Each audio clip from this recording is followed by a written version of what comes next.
It's even greater to stay in Pongo town. Our town is warm, community is vibrant, and the facilities are great.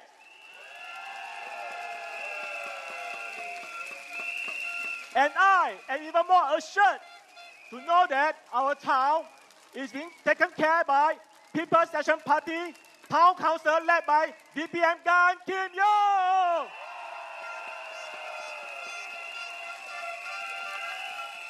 住在新加坡非常的好，尤其是住在榜鹅，这里的社区完善，我们的居民热情，我们的社区非常的活跃。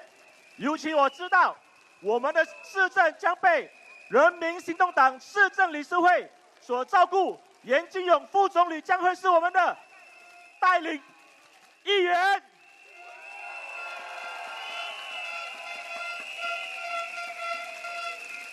Hidup di Singapura memang selesa, lebih-lebih lagi di GRC Punggol. Punggol ini sangat meriah dan bertenaga. Penduduk-penduduk sini memang peramah. Kemudahannya lengkap dan paling penting kami rasa yakin kerana kami tinggal di bawah penjagaan pemimpin-pemimpin PAP yang sangat prihatin. Pongal நகரம் இன்றைய தினம் துடிதுடிப்புடன் பல்வேறு வசதிகள் நிறைந்த ஒரு நகரமாக மக்களின் குறைகளை அன்றாடம் கேட்டு அவர்களின் குறைகள் உடனுக்குடன் சரி செய்யப்பட்டு வருகின்றது. Now, let's welcome our candidates for Punggol GRC.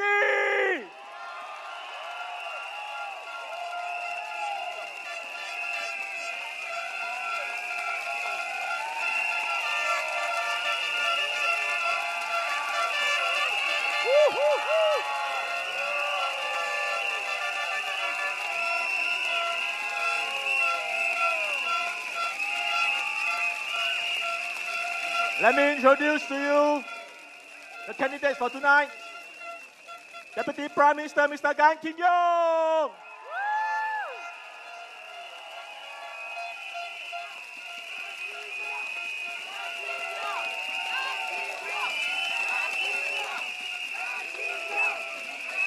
Next, we have Senior Minister of State Dr. Janil Puthucheary.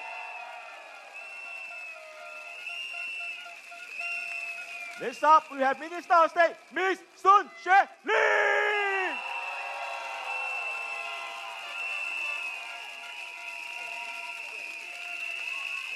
Last but not least, Ms. Wong.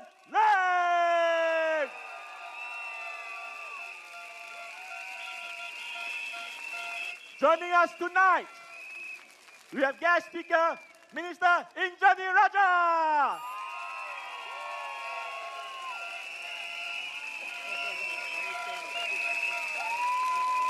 Senior Minister of State, Mr. Zaki Mohamad.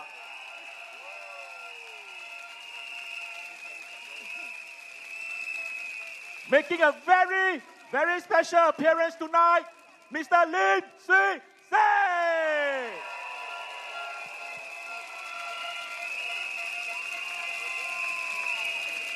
Sirs and ma'am, please take your seat. May I also invite the first speaker of tonight. Oh, look who is joining us tonight. Senior Minister GE2025.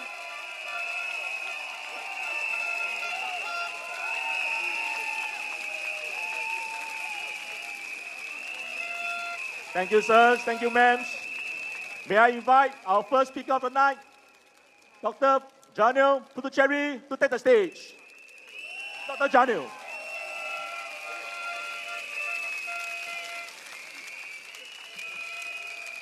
Wanakkam. Selamat petang kawan-kawan. Daja wan shang hao. Good evening, everybody, and a happy May Day. And welcome to all our brothers and sisters from the NTUC and the Labour Movement. Welcome to our rally.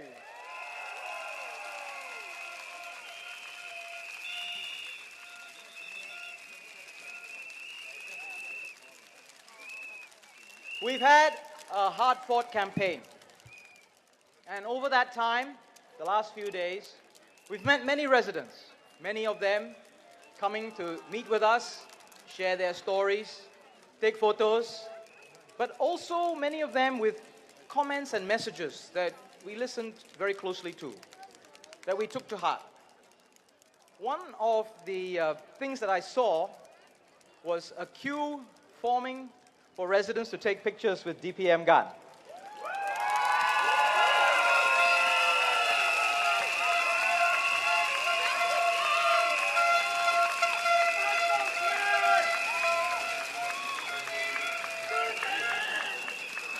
Some of our Punggol residents deeply wanted to share things with him, but a bit busy, sometimes having to return home for childcare, sometimes going for work. Q for me instead passed me a message, can you please give this to DPM Gan? And one of those things that they wanted DPM Gan to know about was, please take care of yourself and take care of us here in Punggol.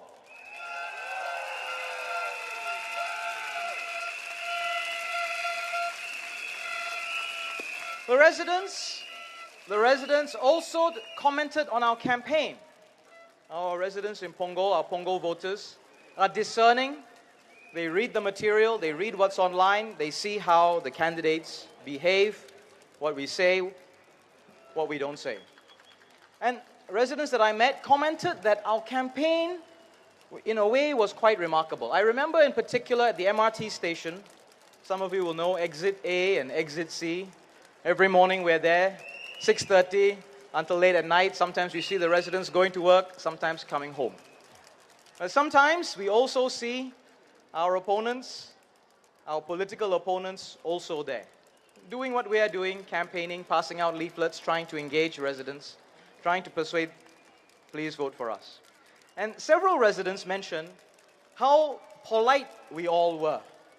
We're standing next to each other. They see us occasionally shaking hands, smiling at each other. Our politics in Singapore up until now has been peaceful, has been productive, has been polite. Our residents noticed this. And one even said to me, look, I don't know any other country where you'll see such peaceful coexistence. What you say, yes, but how you behave matters even more.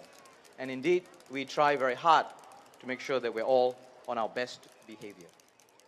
One of the things the residents have mentioned to me is that they have noticed that the PAP Punggol team, we have not engaged in negative campaigning.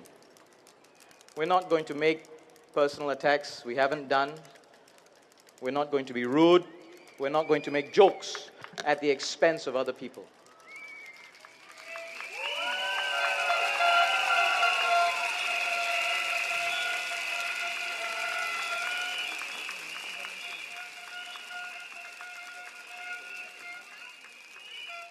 But if you're not going to do that, if you're not going to engage in negative campaigning, you're not going to make jokes, well, then you have to have real plans.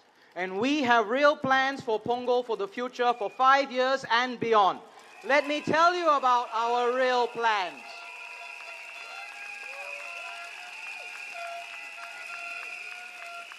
At the last rally, I explained to you how we think about these plans, how we develop them, all the things that we have done for the last few years. Let me tell you about what's coming in the future.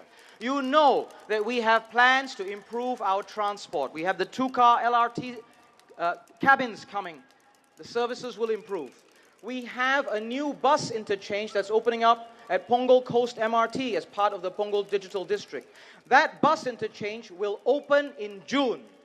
And it will have new bus services.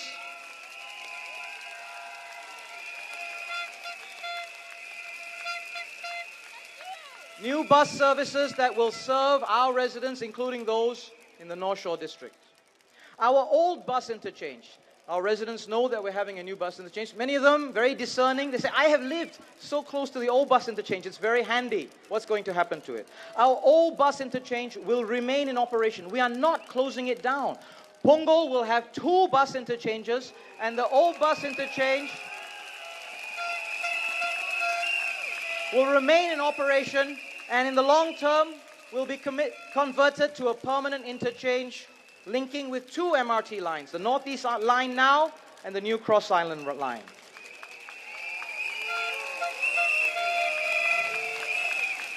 Our roads are being dug up for these MRT lines. Residents ask, what's going to happen? The road swings north, the road swings south. Eventually, all the roads will go back to its natural and original plan. Nice, neat. But we will extend our road network across the water from Punggol Central, a westward extension and the bridge connecting to Seletar Link later this year, and that will reduce traffic congestion. Real plans to make life better.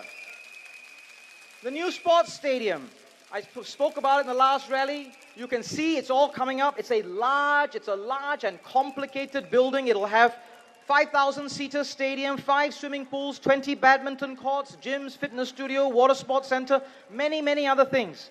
The work is on track and it will open in early 2026.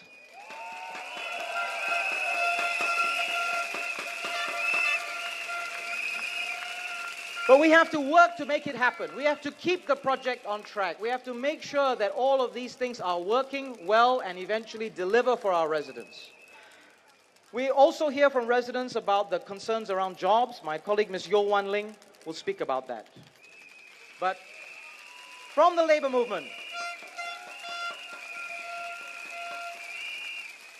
the young people that we've been speaking to are also concerned about their parents and their grandparents. Punggol is a large town, many multi-generational families. You've seen us open active aging centers. St. Luke's in the North Shore area, what we do at One Punggol, the nursing homes. The active aging centers represents a shift in our approach, in our planning for our elderly, our seniors. Partnering with community organizations, having the seniors find fulfillment and social connectedness in the community. The AACs give them board games, fitness exercises, talks, activities, calligraphy, crochet. But actually the most important thing that they do, reduce social isolation, build friendships, and reduce loneliness. And I know that young people are concerned about this when they see what their parents are living through. And so, you know, we've already got several centers here in Punggol. Just this week, during the campaign, we launched another one at Punggol 21cc, a joint effort between Allkin and Sparkle Care PCF as an active aging center to care for our seniors. We'll have another AAC in Punggol, one of our HDB estates, by the end of the year.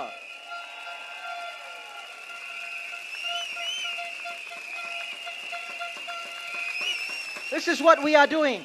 Identifying the needs of our residents, finding the solutions, bringing our partners together, and lobbying government. That's how we got the AACs here, by lobbying and making the case that this is what we need here in Punggol. And occasionally, we have to take action ourselves directly. Senior citizens' corners within the estates. These are opportunities for community leaders to then build programs, to reach out, reduce loneliness, engage with our seniors. We already have 9, we'll be building many more over the years to come. Needs of the residents, ideas about how to solve the problems, plans and implementations. This is what we do. We understand the needs by walking the ground, by meeting and listening to our residents, having a deep understanding of their concerns. Ideas are shared from the ground, but also from our government agency officers. But, when it comes to making plans, we must have a special responsibility for this, balancing all the needs, incorporating all the ideas, the competing ideas. This is a responsibility we can't ignore. We have to embrace making plans as part of our duty. And so we have plans that are clear and are going to deliver for our residents of Punggol. We have many plans for Punggol developed because we understand our families and residents here, because we have a shared aspiration for a better town, and we are determined to bring those plans alive and make Punggol better for you with your support. Vote PAP for Punggol! Thank you! Majulah PAP, Majulah Singapura! Mr. Janu, for making a better home in Pongo for all of us. Next up, let me invite Miss Wong.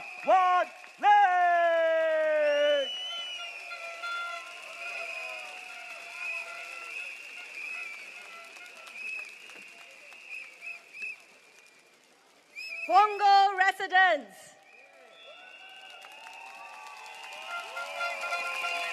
Union sisters and brothers,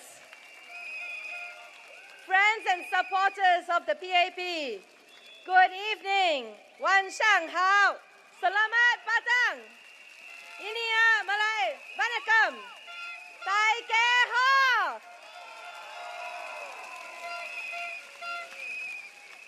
Today is a very special day, not only because it's the last day of campaigning for the Singapore GE2025, but it's also a very significant day for all workers and my sisters and brothers from the labor movement, many who are Pongo residents. Happy May Day, everyone!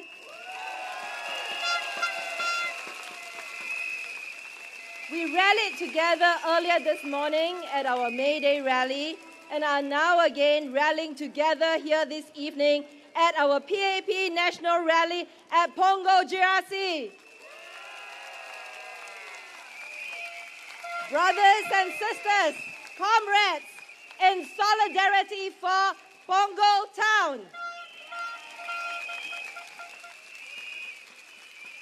As we count down to the final hours and minutes of a week and a half of heartfelt campaigning, I think back on the many moments which made my heart tender and my spirit sing. From the many volunteers, activists, unionists who came out in full force to support our team PAP Pongo, to our residents who braved the sun and the rain to cheer us on, from the many messages of encouragement and frank feedback to the high fives and hugs, Pongo, you had me at hello, and you have my heart 5 years in. P.S. I love you.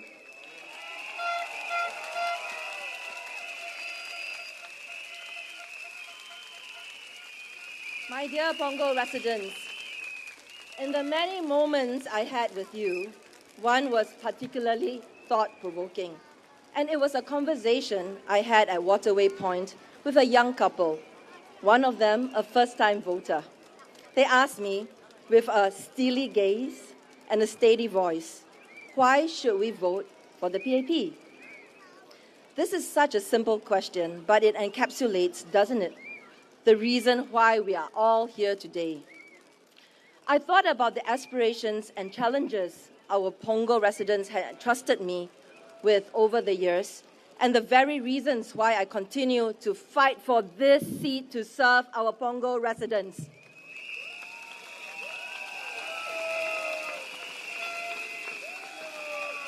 I told our young couple that casting a good, impactful vote needs both a combination of rational thought and intuitive gut feel. And for me, it is important to choose representatives who are kind, with their hearts in the right places, who are hardworking and on the ground, and who can rally partnerships and resources to resolve issues and bring happiness and progress to our community.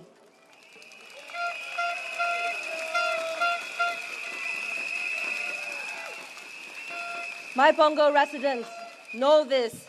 Every time I walk through our neighborhoods, whether at the Waterway, at our coffee shops, or during our community events, I'm reminded of why Pongo has a very special place in my heart. Every conversation we've shared has stayed with me. Your hopes, your concerns, your dreams for your children, these are not just passing stories. They drive me to work harder every day to dream of exciting new projects for our community and to bring in partners and supporters to make our lives energized and better. Earlier this morning, I was at the May Day rally. We reaffirmed our commitment to every worker in Singapore and to each and every one of you here in Pongo. I am talking about the dignity of every worker in Punggol, the security of every family. In Punggol, jobs are not just a number to me. They are your livelihoods, your children's future, the future of every Punggol child.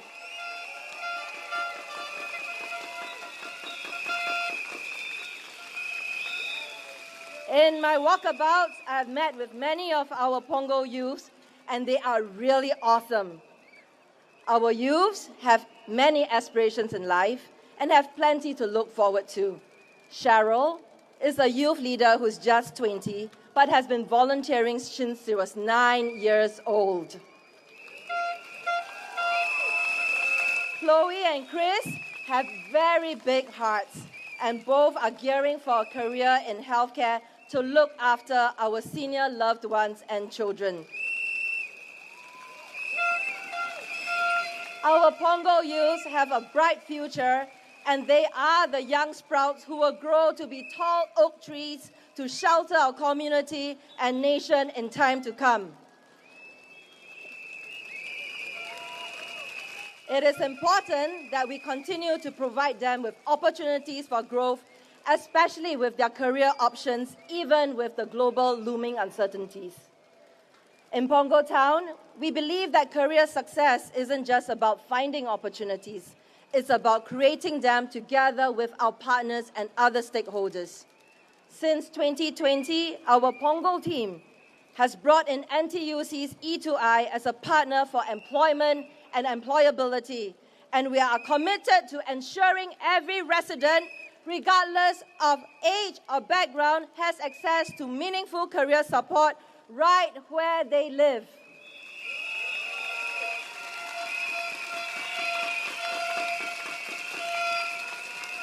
In 2024, our outreach efforts have engaged more than 800 Punggol residents who took the initiative to explore new career paths through this partnership. And I'm very happy to share that 180 of our Punggol residents were successfully placed through this partnership with the E2I and the NTUC.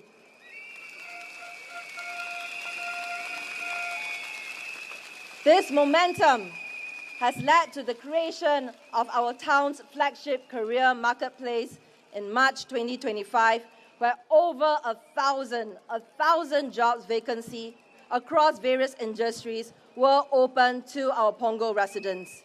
And more importantly, 10% of these jobs were made specifically for fresh graduates. And this is a powerful signal that our employers are ready to invest in our young Punggol talent.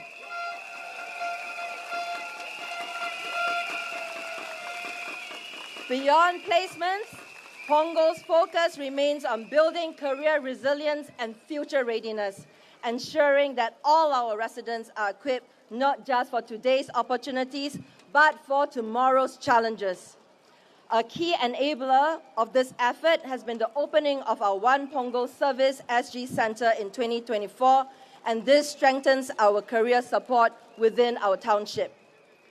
I am very pleased to share that going forward, we will partner with the E2I to launch a series of workshops based in Punggol, focused on in-demand skills and emerging career areas, including the AI and the digital economy.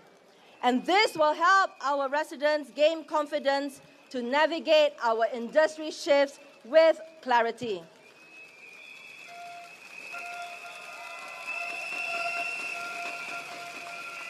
In addition, to keep up with the very popular momentum of the Punggol Career Marketplace, we will be expanding the frequency of this program from twice a year to every 2 months.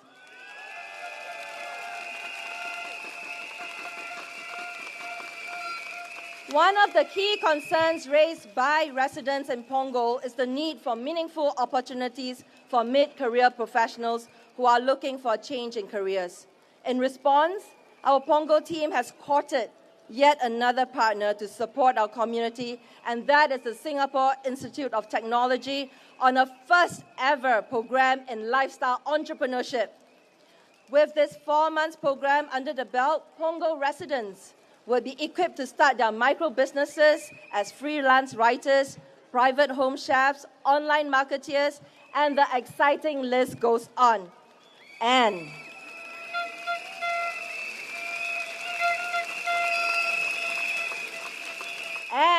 as an exciting and added Pongo surprise, this will also come with seed funding help from the Pongo Shores Merchants Association.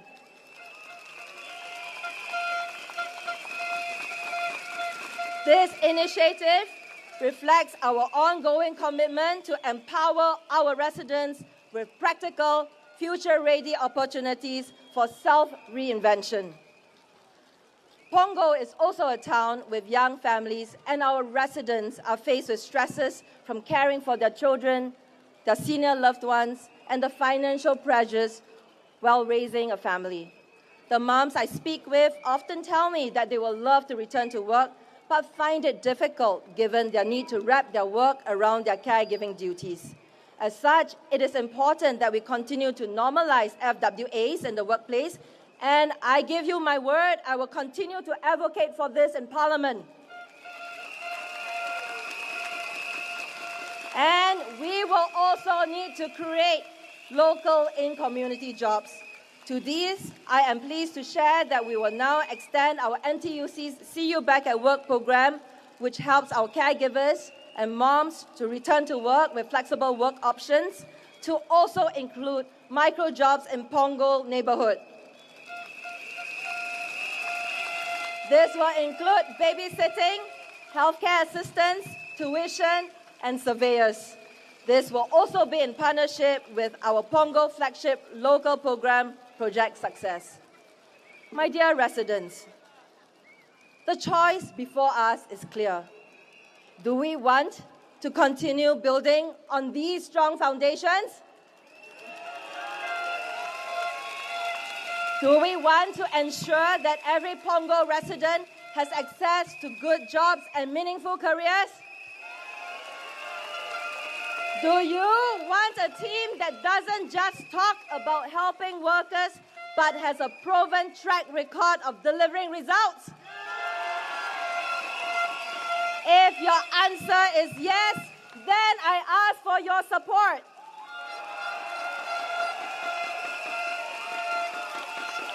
Vote for a team that understands that behind every job is a family, behind every paycheck is dignity, and behind every skills upgrade is a hope for a better tomorrow.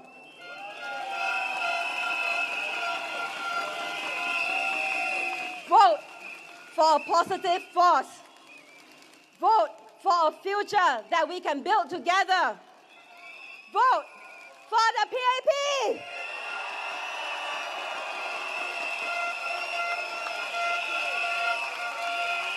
Thank you, Ms. Mingling.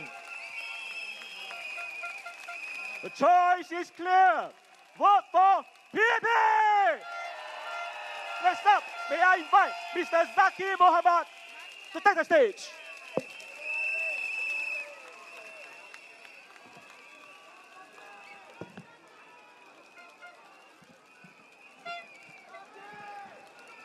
A very good evening, Punggol.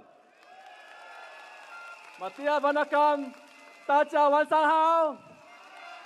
Selamat malam kepada semua. Please allow me to begin my speech in Malay, our national language. Salam sejahtera, saudara-saudari sekalian. Sepanjang kempen pilihan raya ini, pelbagai isu telah dibangkitkan, termasuk isu-isu yang sangat sensitif dan membangkitkan perasaan dalam masyarakat Melayu Islam Singapura.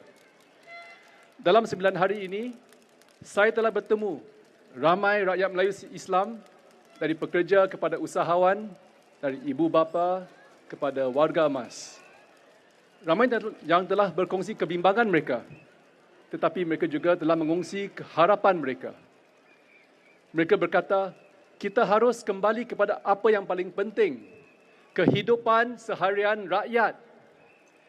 Mereka mengiktiraf bahawa isu-isu seperti Palestin dan Tudung adalah penting dan menyentuh hati. Saya setuju. Tetapi mereka juga memperingatkan jangan kita lupakan keperluan asas mereka. Soal bread and butter seperti peluang kerja yang baik, pendapatan yang stabil dan juga pendidikan untuk anak-anak mereka. Ini yang benar-benar penting bagi kebanyakan keluarga kita hari ini dan juga keluarga di Punggol.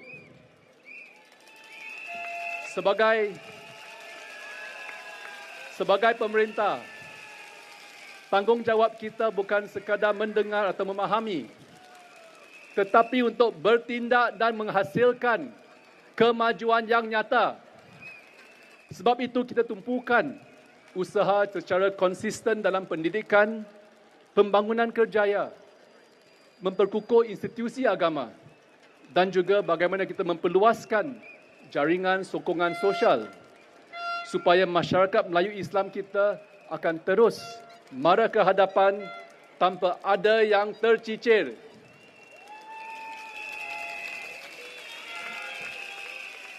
Usaha ini bukan dilakukan dengan senyap.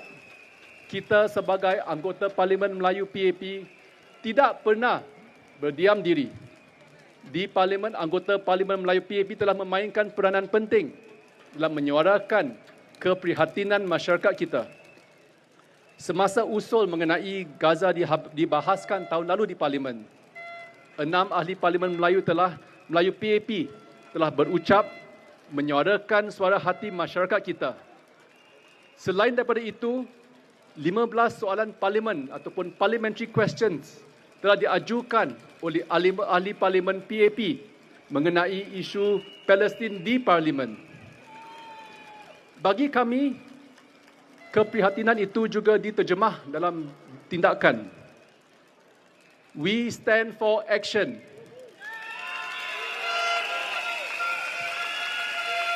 Jadi saya melalui peranan saya di MINDEF menyokong misi airdrop kita oleh RSAF di Gaza, penghantaran bantuan kemanusiaan ke Gaza dan baru-baru ini usaha Asia menjalankan operasi membantu pesakit Gaza di Mesir. Dengan sokongan masyarakat, anda semua, ahli Parlimen PAP telah mengumpul derma sebanyak $2 juta sepanjang Ramadan yang lalu untuk Gaza. Sebahagian daripada pengumpulan 15 juta bagi RLAF. Jadi keprihatinan kami bukan sekadar suara, tetapi disusuli tindakan nyata. That's because people, we action, and we are People's Action Party.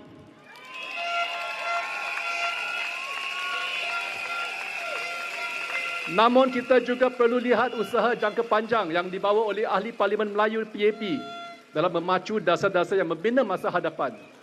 It's not just the sensitive issues, but also the issues that matter at heart. Jadi kita akan terus memperjuangkan dasar untuk memperkukuh pendidikan anak-anak kita, untuk kita memajukan pekerja Melayu, untuk kita menyokong asatiza dalam era moden, untuk membantu keluarga rentan, untuk mengurangkan pengulangan kesalahan dadah, untuk memperkemaskan pengagihan zakat dan untuk memperkukuh pentadbiran amla. Ini semua penting bagi masyarakat Melayu juga. Inilah perjuangan yang menyentuh kehidupan harian masyarakat kita.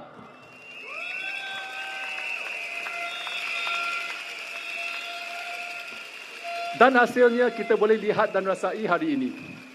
Dalam bidang pendidikan, kita lihat kemajuan yang memerangsangkan. Pada tahun 2010, hanya 30% belia Melayu mempunyai kelayakan pos menengah. Hari ini jumlahnya hampir 50%. Jumlah graduan Melayu daripada universiti telah meningkat 5 kali ganda, 5 times the graduates today compared to a decade ago, dalam 2 decade ago. Dalam bidang kerjaya, 40% pekerja Melayu kini dalam sektor PMET, naik daripada 23% 20 tahun lalu. Bagi kami, ini bukan sahaja statistik. This is not just about statistics. Ini mencerminkan peningkatan taraf hidup dan mobiliti sosial masyarakat kita. Apa yang ketara adalah ini. Ahli-ahli Parlimen PAP serta institusi dan organisasi Melayu atau MMOs telah berganting bahu dengan pemerintah untuk menjalankan program yang menyokong kemajuan masyarakat kita.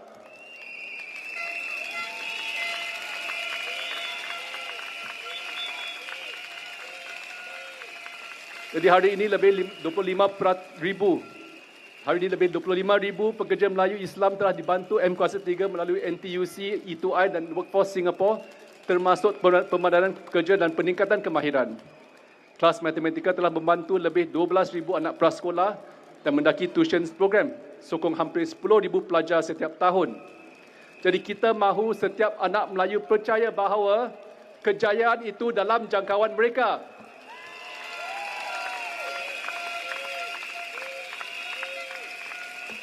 Dalam bidang agama dan warisan, banyak juga kita telah capai dan kita akan terus berusaha untuk membawa umat Islam ke hadapan. Pentadbiran amla kini lebih mantap. Kita telah melancarkan wakaf masyarakat Singapura untuk menjamin kelestarian madrasah dan masjid kita, dan yang paling membanggakan, Sekolah Pengajian Islam Singapura SCIS akan dibuka menjelang 2028. SCIS bukan hanya sekadar sekolah. Ia bakal melahirkan asatiza dan pemimpin sosial yang progresif yang bersedia membimbing umat Islam Singapura dalam dunia moden yang kompleks. Ini menjadikan Singapura satu contoh rujukan dalam pendidikan Islam yang maju dan inklusif. Saudara dan saudari, apabila kita melihat kemajuan kita bersama, kita boleh berbangga. Kita telah berbangkit dan maju bersama. Tetapi perjalanan ini belum selesai.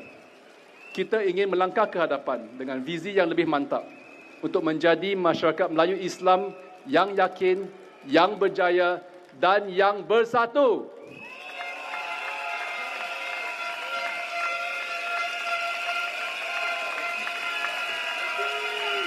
Dan dengan sokongan anda, pemerintah PAP akan terus komited untuk memperjuangkan masa depan anda.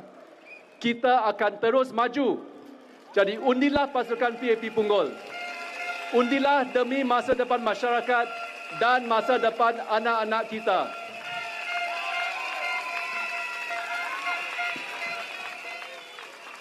Good evening, friends from Punggol and fellow Singaporeans. I gave it some thought on how best to begin this speech without mentioning Task Force men. It was tough. I tell you, it was tough. I see your banners and posters here. But let's be honest, that's exactly what DPM Gan Kim Yong is. He undertakes a task and he delivers. That's him. That's the man I know for the last 20 years.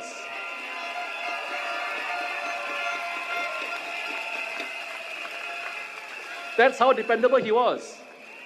You don't need to chase him. You didn't need to remind him. You just needed to tell him once. And even for us MPs, we arrowed our anchor minister quite a bit.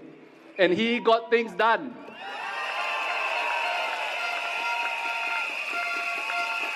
He makes the effort to go the extra mile. He looks for solutions. And even when there are policy constraints, he'd find a way. But more than that, he cared.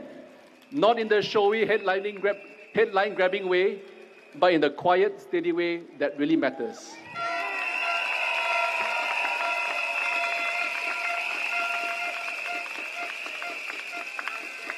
Many of you will remember how he stepped up during COVID-19. He stepped up way before WP did. He stepped up.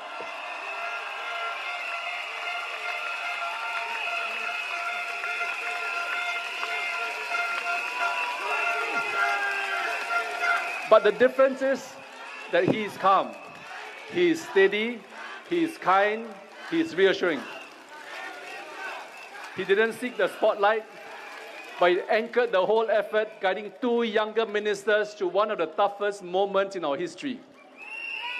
One of them is now a Prime Minister who has since proven his mettle on leading Singapore. The other Minister, Ong Yi Kang, is now firmly leading the Ministry of Health. And that's leadership. Not just about managing crisis, but he also brings out the best in others. That is leadership, my friends. DPM Gan also brings something we talk about a lot, diversity in government leadership. He came from the private sector, a former CEO at Net Steel. Now, this diverse experience matters. I've seen him in cabinet, the clarity in which he understands business, the economy, and investors' concerns. He's played a key role in key projects like the Singapore-Johor SEZ, making sure that they are not just big announcements, but that they deliver real benefits, business opportunities, and progress for Singapore.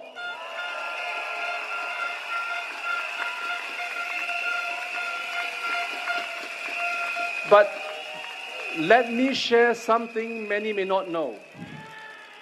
DPM Gan is deeply respected within the Christian community. Yet, in all the years I've worked with him, he's never worn his faith on his sleeve in politics. That's the difference. He never imposed his belief on others. Instead, he's shown a deep commitment to all communities. He's quietly raised funds for causes in the Malay and Indian communities. He supported minority initiatives, never for credit, always out of belief in uniting people, in cohesion, and in what it means to be one people.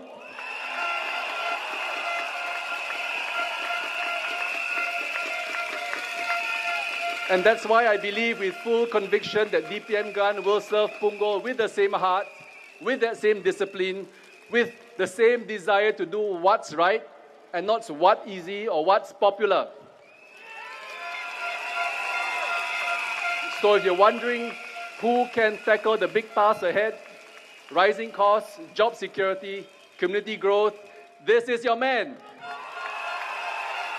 If you want a steady hand to guide this new team and this new GRC, then I say with deep sincerity, support DPM Gan Kim Yong.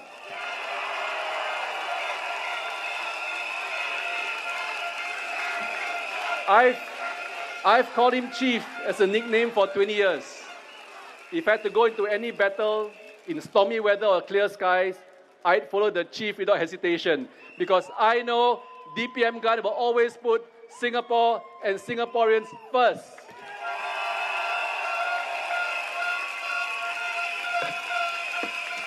So I thank you, everyone here, friends in Punggol.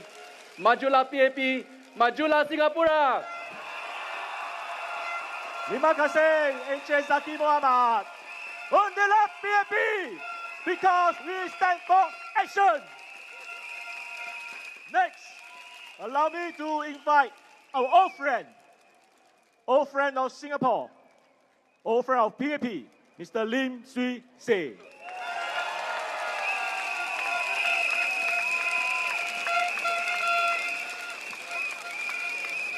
Dear residents of Punggol, my dear brothers and sisters from the labor movement, my fellow Singaporean, good evening.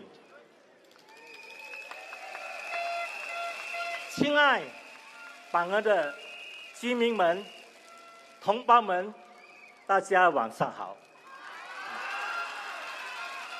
我小孩子的时候，不时会坐一辆红色的巴士到澎湖来，在海边玩水、吃午餐。那是很多年前的事情了。你也是很好呀。看到今天的榜鹅，很让我感到很惊叹。榜鹅改变了，而且不只是改变，是翻天覆地的大改变。所以我很为你们高兴，也很为你们骄傲。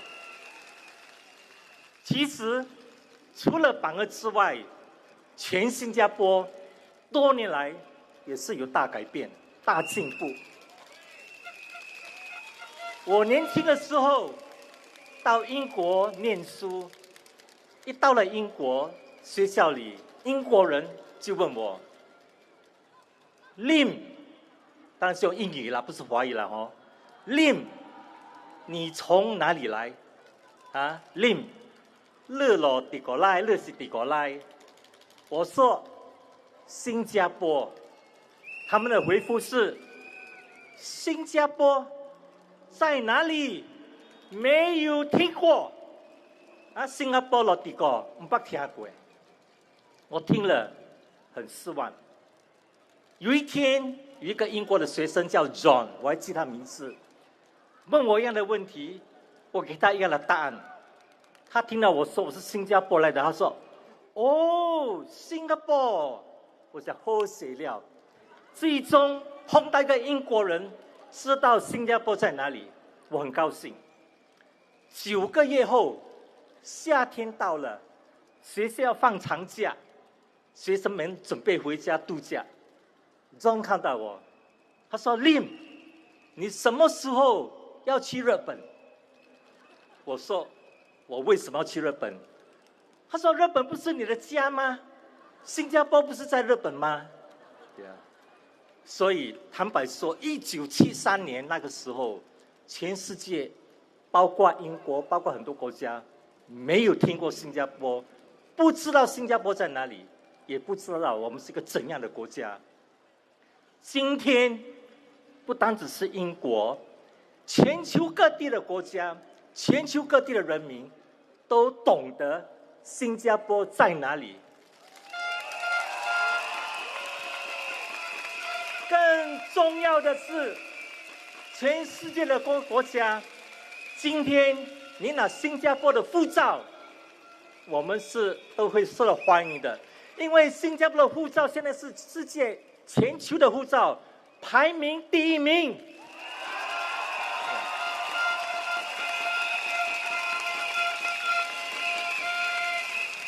所以作为新加坡人，我们每一个人都可以引以为荣。我们今天的成就，不是老天送给我们的，而是我们多年来刻苦耐劳，现在可以说是苦尽甘来。我问你，新加坡人行不行？呀，新加坡人的确是顶呱呱的。不过话要说回来，我们过去走了很多路，很多难走的路，放眼将来，还有很多更长、更难的路要走的。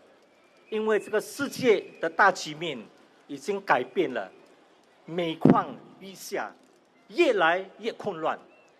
在这个情况之下，如果我们新加坡要继续进步的话，有一个先决的条件，就是我们必须继续的把我们的经济做得越来越有竞争力，越来越能够增长。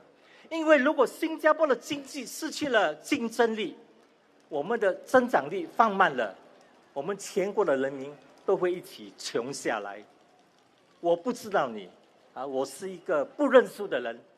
我以前在经济发展局做过事，所以我们很喜欢跟全球竞争，因为竞争就是新加坡的生存之道。多年来，我们是抓紧要如何在全球各地找那些条件最好的企业、顶尖的企业，把他们吸引到新加坡来投资。我们要的不是他们的钱，因为有些投资家把钱带来新加坡，钱生钱，这个我们不是太有兴趣。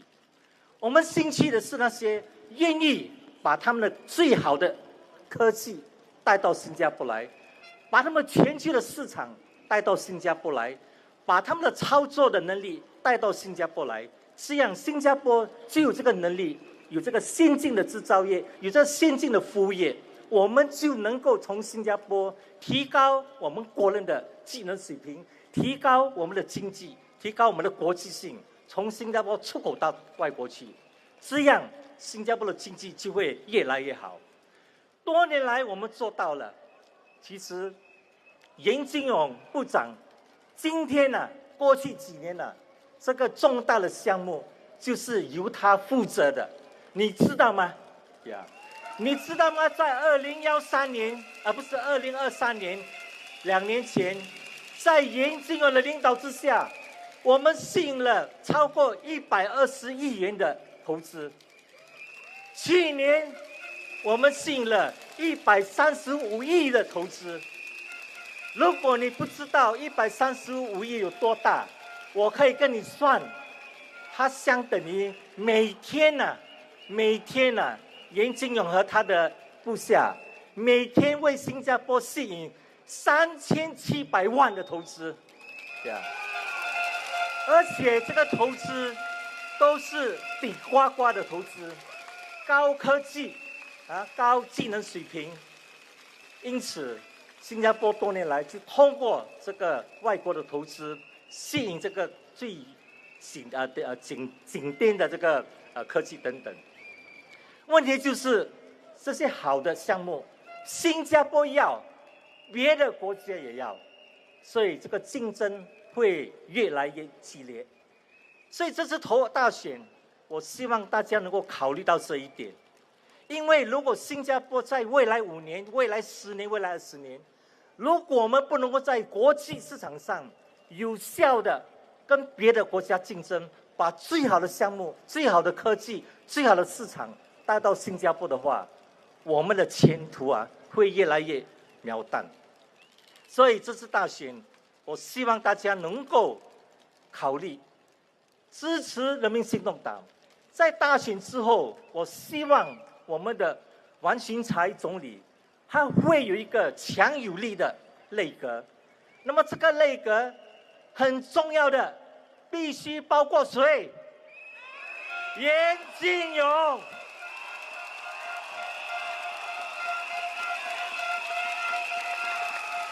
所以后天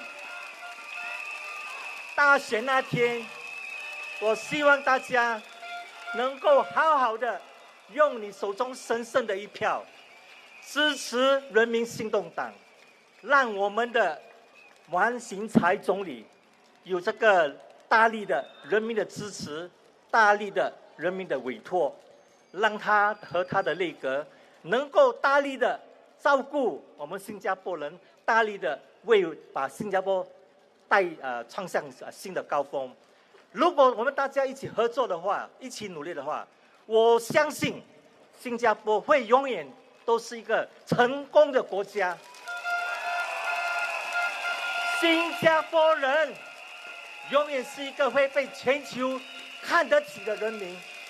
所以兄弟姐妹们，我们一起前进吧，前进新加坡。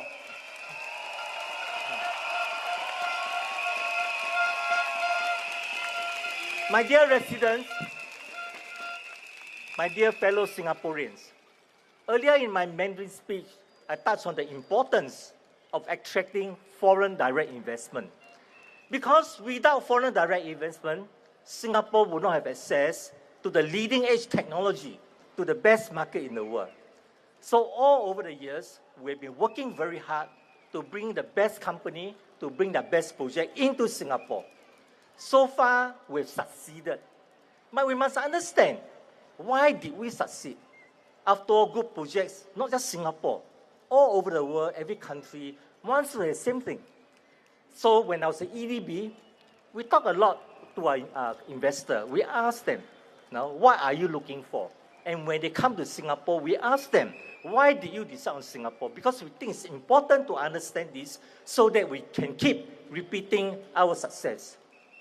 So once, a company wanted to put a very big investment, about $500 million US, somewhere in the world. Finally, they decided on Singapore. So our political leader asked the chairman of this company, can you please tell me, how did you come to decide on Singapore? And the gentleman said, well, my projects, I classified them as small, medium, and large. Small project, anywhere is fine. There must be at least 20, 30 countries or locations in the world. I can put them. It doesn't matter where. After all, small project. Medium-sized project, maybe only 10 or maybe 7, but never more than 10. But for an important project, a project that will affect the long-term survival of the company, not more than 5. And our leader asked, not more than 5. Then why is that Singapore, as a small country, why are we one of the 5? And in fact, we were the number 1 of the 5. And the chairman told our leader, he said, I tell you very frankly, first, we asked, can this location, does it have the capability to do the work? He said, for Singapore, answer is yes. But many countries, all the 5 locations got a tick. Second, does Singapore have the capacity, the land, the water, the manpower, and so on, to enable to grow and to expand? He said, Singapore, tick yes. But to be frank, all the other 4 also got a tick. Then finally, come to the third tick. He said, this investment will take my company at least 10 years to reach full potential. At least 15 years to recover our investment. At least 20 years for us to make money. So in other words, the third tick we are looking for is whether this location has got policy stability, has got political stability. Because anywhere they went, whenever they change of government or the government become weaker, under pressure in the parliament, they start to change policy. All right, so that affects their long-term investment. And he told our political leader, he said, Singapore of the 5, come to the third tick. You rank number 1. So tonight, I want to appeal to you and to my fellow Singaporeans all over. This general election is not just about PAP versus Workers' Party and so on. 9 days will be over. But at the end of the 9 days, when the result is out, do we know our Prime Minister, Lawrence Wong, do we know what kind of mandate will he get from Singaporean? Will it be a strong mandate or will it be a weak mandate? Do we know who will be in his cabinet? Will Gan Kim Yong be there? Will many of our capable ministers, will they be in there? Or Prime Minister may have to form a new cabinet without some of his key left hand, right hand, and end up having no hand. I'm concerned because if our 4G leader doesn't receive a strong mandate of Singapore, the chairman that I talk about of this global company, in future, he and other chairmen of the world, when they decide to place their most important investment, first tick, okay. Second tick, okay. Came to the third tick, political stability, policy stability. What will happen? It may become our previous tick in the past, may become a question mark. And when it becomes a question mark, what will happen to Singaporean? What will happen to our job? What will happen to our future, and so on? So, brothers and sisters, every G is important, but this one is especially important. It will determine our future, the future of our children, the future of grandchildren for the next 10, 15 years, and 20 years and beyond. It will determine whether Singapore will have a strong 4G leadership, and at the same time, whether Singapore will be able to nurture a strong 5G leadership. So all of us are in the same boat, and I appeal to you that tomorrow, cooling day, sit back, relax, and think through what is at stake. And hopefully, on the 3rd of May, hopefully, enough of us, more of us, the more the better, will decide to make the right choice so that we can march forward together. Majulah Singapura! 谢谢我们的老朋友林瑞生先生，林瑞生前部长。Next up, please join me to give the warmest welcome to Minister Indranee Rajah.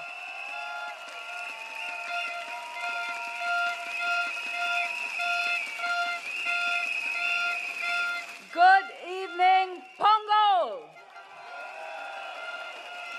I am here this evening for the same reason you are, which is to support our PAP Pongo team.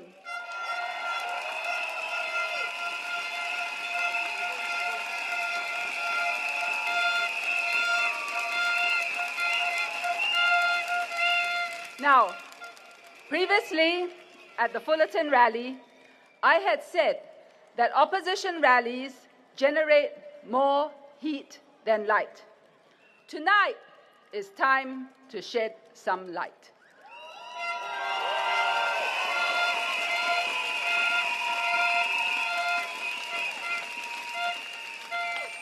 Recently, WP, the Workers' Party, has been making a big hoo-ha about how, in Parliament, once they voted in favor of a constitutional amendment to make up the numbers. You know, for that constitutional amendment, it was straightforward. There was no reason for them not to have voted against it. It was not controversial, and they had every reason to vote in favor of it. But, there is another amendment. There's another amendment that they didn't tell you about. And I want to tell you about that today. These two amendments were the repeal of Section 377A and the constitutional amendment to introduce a new Article 156 to protect the definition of marriage as a union between man and woman against legal challenge. Now, let me just give you a bit of background on this so that you understand the issue and why it's important. For Section 377A, there was a time that we did not repeal it, but many requests were made, and eventually it was decided that now enough people have felt that the acts which under that section should not be a crime. Whether religiously, morally, you agree with them is a different thing, but it need not be a crime. But the other more significant thing was this. There was a risk that the court would strike down 377A in the future, and there was a then recent Court of Appeal judgment which hinted that in the event of a future constitutional challenge, Section 377A could be struck down. Now, if that were to happen, it would open up the definition of marriage as a union between man and woman to challenge, which could also have a knock-on effect on our social policies. So, the government moved to do two things. One, to repeal Section 377A, but two, to make a constitutional amendment to introduce a new article to protect the current definition of marriage as a union between man and woman against a legal challenge, but we also left open the door to allow future governments to amend the definition of marriage by simple majority so as not to unduly restrict or prevent future generations and a future government from deciding this issue. Now, when it came to voting, the PAP did not lift the whip. And as a result, the repeal and the amendments to the Constitution were carried. The Workers' Party, on the other hand, made a big deal of the fact that they were lifting their whip, and their voting was all over the place. On Section 377A repeal, 5 supported, 2 opposed. 1 was absent, but he said he was ill.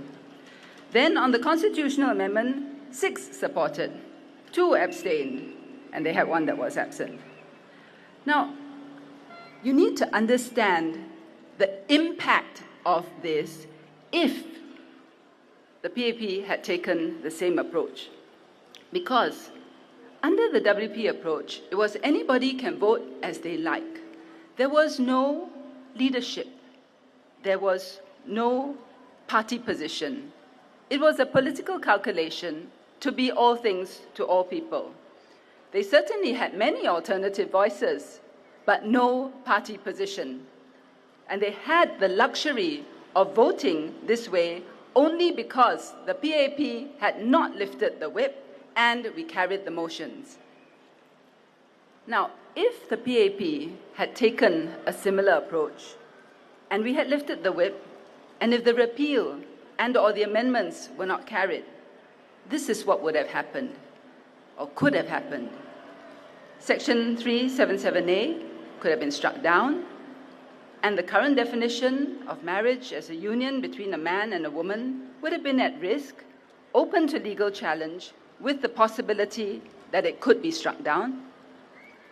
It would have led to polarization and a clash between the different groups, because this was an issue on which people have strong feelings and strong views. Some from a moral viewpoint, some from a religious viewpoint, whatever it is, but they had very strong views.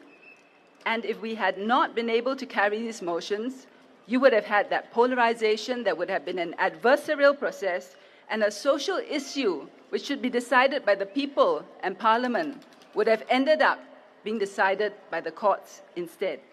And that would have been very, very stressful and put a lot of strains on our society. The PAP's approach kept things in balance. It achieved a new equilibrium, and it took into account the views from both sides. It provided leadership, but most of all, it took courage. It took courage because there was a lot of pressure at that time from many sides.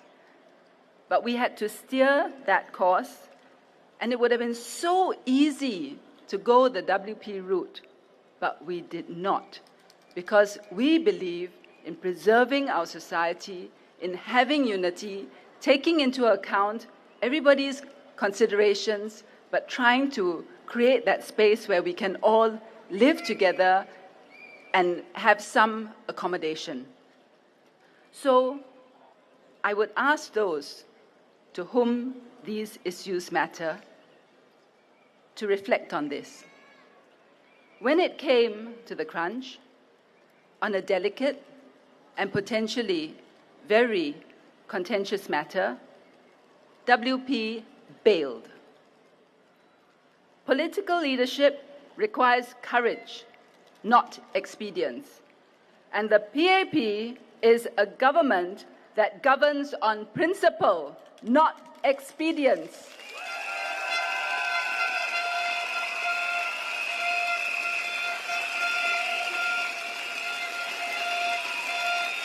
Now, my second point. The Workers' Party started their campaign on a narrative that more alternative voices in Parliament were needed. It was presented as WP is needed as it's an either-or situation. In other words, if you vote opposition, you can have alternative voices. If you don't vote opposition, there will be no alternative voices. So, during the Fullerton rally, I pointed out that if it was a matter of having opposition alternative voices, that is already guaranteed under the Constitution, under the NCMP scheme, the non-constituency MP scheme. When asked by the media about this, Mr. Pritam Singh said, and I quote, "Only elected opposition MPs can pressure and push the government." Let's be very clear. The NCMPs have no voters, have no residents that they can solicit feedback from. They don't have an office under a block in the constituency where they have worked. Well, first thing, you notice how the argument shifted? At first it was, you need them because you need an alternative voice. When it was pointed out that the alternative voice is guaranteed, they then moved the argument to only elected MPs can pressure and push the government. But wow, if that is the case, then I wonder what NCMPs Mr. Leong Man Wai and Ms. Hazel Phua have been doing in Parliament these 5 years.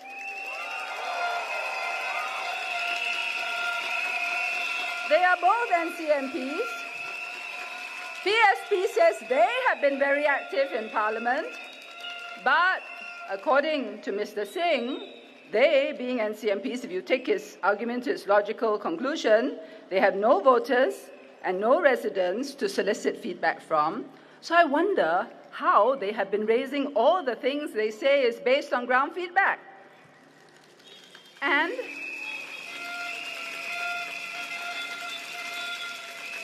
And they don't have an office under a block in the constituency where they're active. I didn't know that you actually need an office under a block in a constituency in order to raise feedback. How did they manage to raise questions in Parliament and bring motions in Parliament? I'm sure it must be disheartening for PSP to learn that all their efforts over these past 5 years do not qualify as pressuring and pushing the government.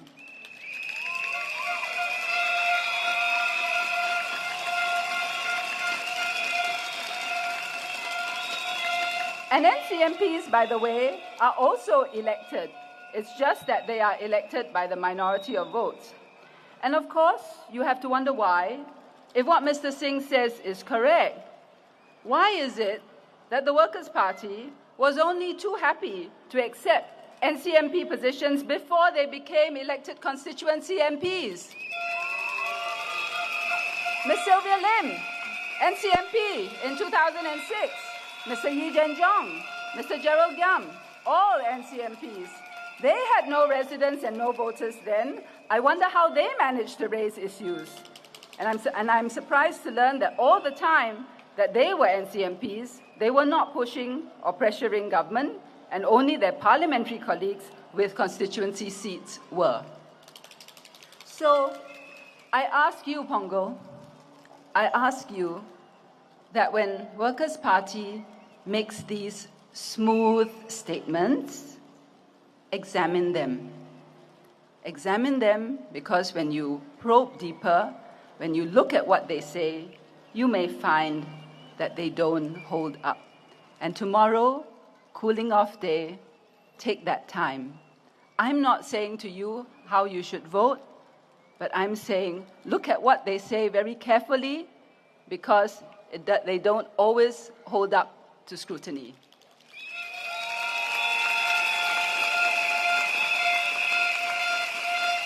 Now, the last point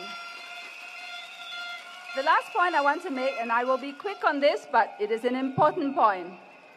Gan Kim Yong.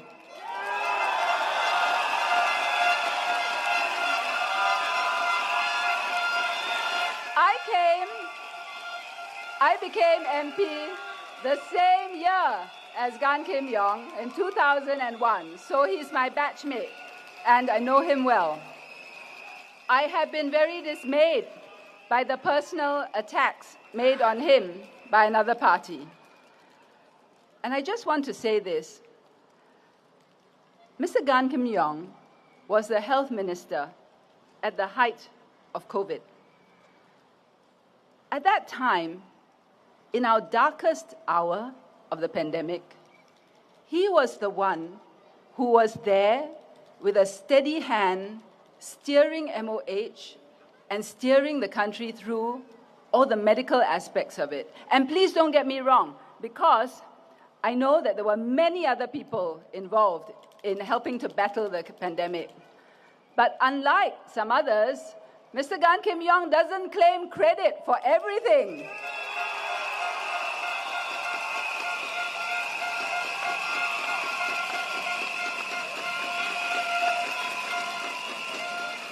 With all that burden on his shoulders at that time, he was the one who in cabinet explained quietly and carefully the things that needed to be done. The first time he used the term social distancing, I had no idea what that meant. And he explained it, the consequences of it, what we would have to do. Under him, our Ministry of Health was able to secure vaccines early, before many other countries were able to.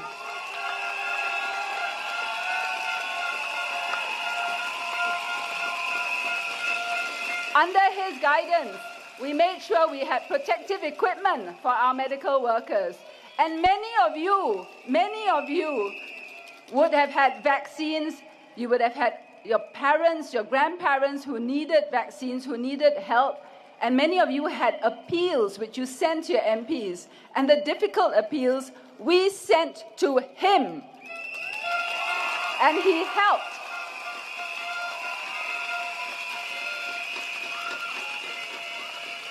So that is why I find it necessary to be here today to support him. He's not flashy. He doesn't give you smooth words. He's not glib. He doesn't say all sorts of things that sound good and don't mean a lot. But he gets things done.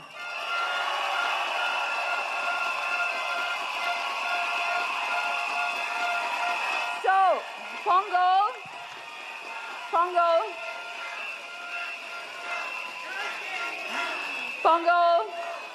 I'm going to ask you, who is the task force man?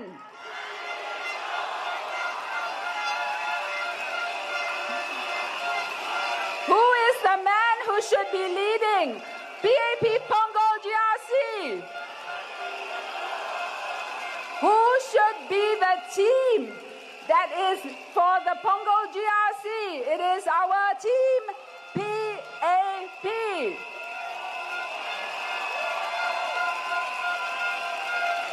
So, when Saturday comes, you know who to vote for. Majula PAP, Majula Singapura.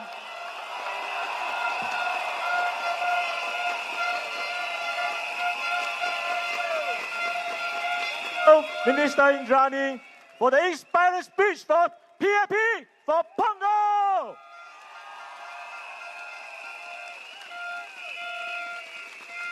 Next up, I need your full attention. I need your full attention because our special guest of honor, Prime Minister Lawrence Wong.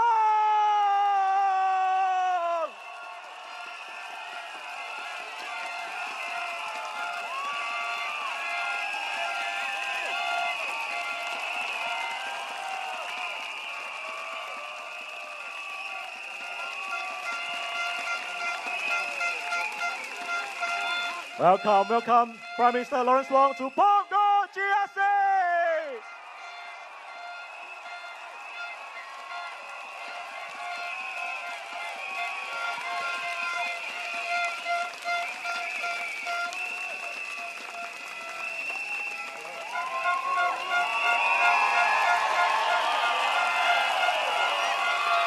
Thank you, Prime Minister. Pongo, are you ready? Are you ready? DPM Gan Kin Young!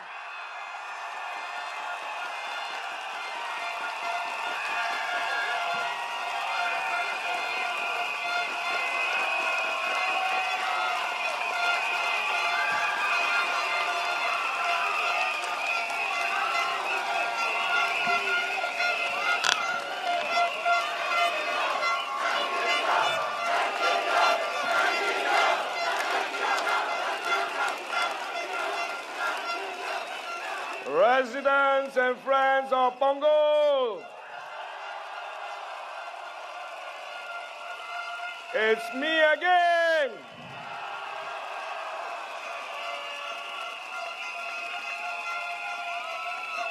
Nine days ago, my coming to Pongo took many by surprise. When Prime Minister approached me with this task, I readily accepted the challenge. Why? Why? Because I fully supported his intentions to have someone senior to take Senior Minister Teo's place when he retires, so that we can continue to take into account the voices of the people of Pongo.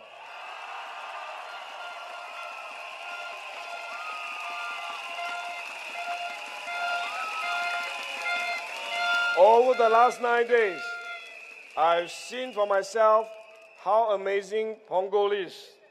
Pongo is now one of the most sought-after residential areas.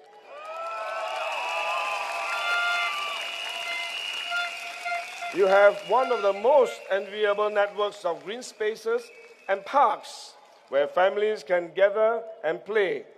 Coney Island, just a stone throw away.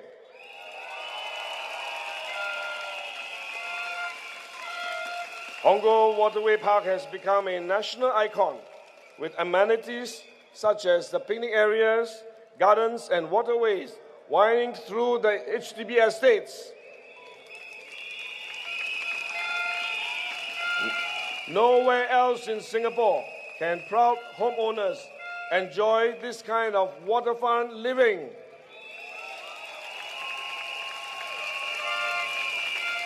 The Punggol Digital District, the PDD, has created over 28,000 jobs and continues to be a testbed for new and emerging technologies.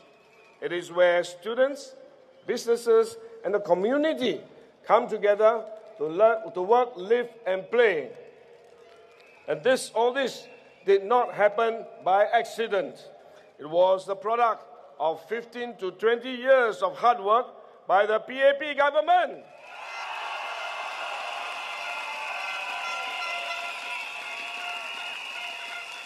This was the vision of 2 prime ministers and many ministers of national development that worked together to create this vision for Punggol.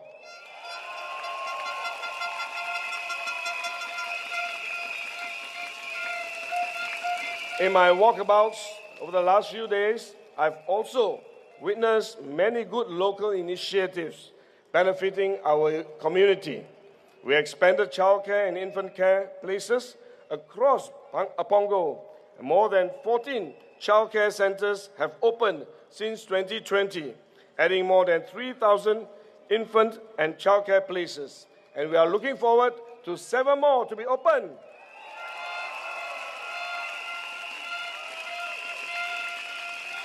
Youth and seniors have also benefited from many initiatives started by Wong, like the Positivity Pizza movement and the free health talks at our coffee shops.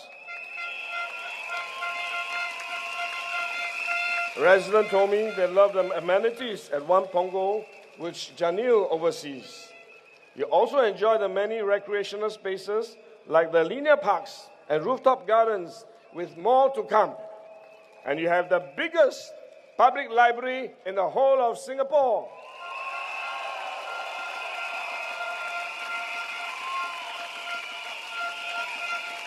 Residents of Punggol, I'm deeply honored to be part of this team that has done so much for Punggol over the years, and I hope this good work will not go to waste.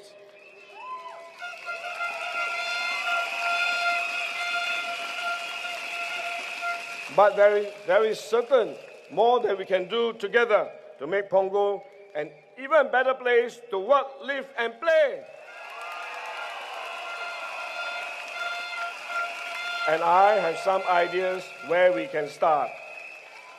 I spoke about some areas that we will continue to improve during my earlier rally speech. And over the past week, I've met many more of you to hear your feedback. First, on North Shore. This is the newest estate in the Punggol town. Residents raised concerns about estate management and cleanliness, and bus connectivity, as well as BTO-related issues. We take estate management very seriously, and if elected, we will work hard to resolve these issues. That is our promise.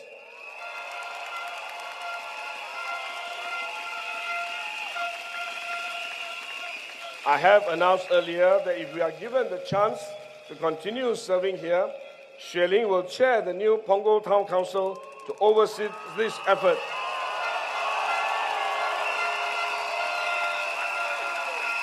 And you can look at Shuling's record in managing Punggol West.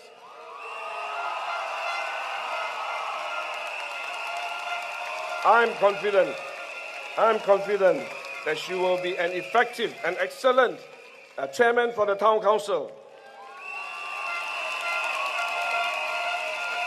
As a start, Shuling told me that he has already followed up with the Pasir Ris Town Council chairman to set up a committee for the handover from the Pasir Ris Punggol Town Council. This is necessary. This is necessary because Punggol and Pasir Ris are now two different GRCs. This will allow us to hit the ground running after the election.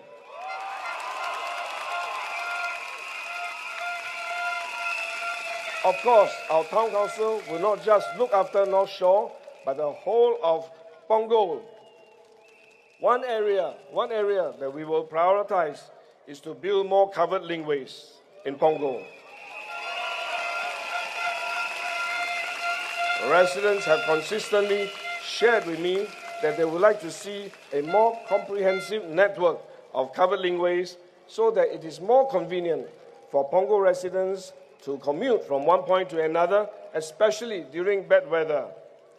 One particular request is to provide shelter linkway for our young students, such as at the North Shore Primary School, which I visited just a few days ago. I assure you that this is something we will focus on.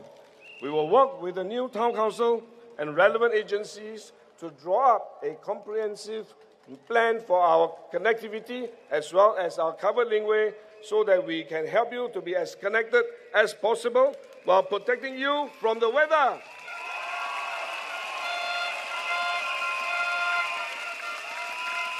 We will also ramp up our public transport. We are making good progress with the new Punggol Coast MRT station and 6 bus routes which we recently introduced and enhanced. In the next few months, we will open the new Punggol Coast bus interchange and launch 2-car LRTs to reduce congestion. We are developing the Cross Island Line to better connect residents to hubs like Jurong and Changi.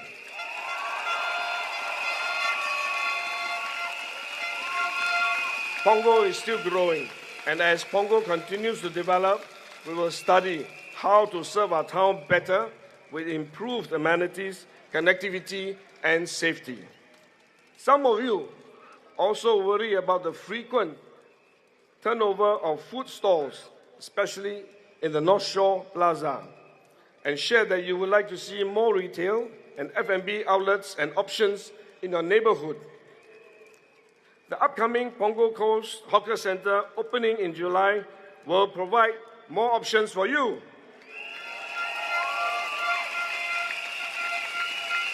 We also have community initiatives such as the half-price grocery shopping and monthly meal voucher for the lower-income families. We have also provided support for Singaporeans in general, such as the CDC vouchers and the SG60 vouchers.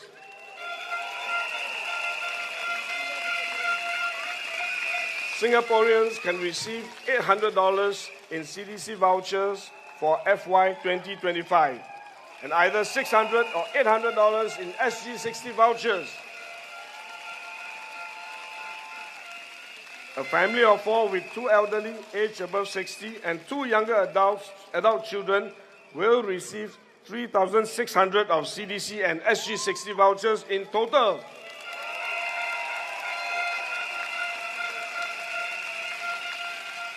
In Choa Chu Kang, I work with community partners to launch vending machines across HDB blocks selling $3 pre-cooked meals, pre-packed meals, and we will explore this solution here in time to come. These are just some of the feedback I received over the past 9 days. I will continue to engage you on the issues that matters to you. But Punggol is not just about the hardware. It is also about the hardware, the people, and the spirit. I used to hold events in parks and gardens for community bonding. For instance, we would have music, we would have performances to showcase our local baskets, and we also have farmers' markets to support our local farmers. Punggol has much more community spaces that can be used. You have parks and greens and gardens, and we will explore how we can rekindle the Punggol Kampong spirit.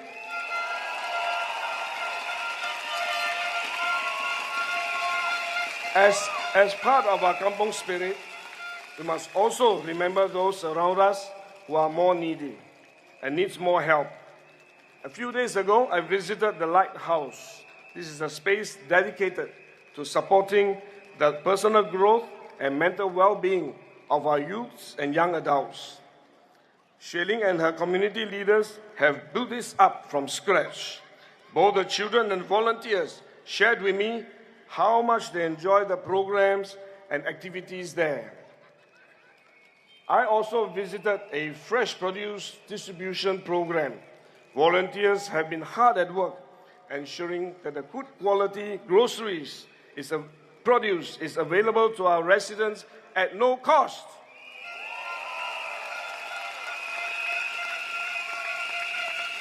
About 400 families benefited from this initiative every month. At the end of the day, I believe the best way to help those in need is to secure for them good jobs.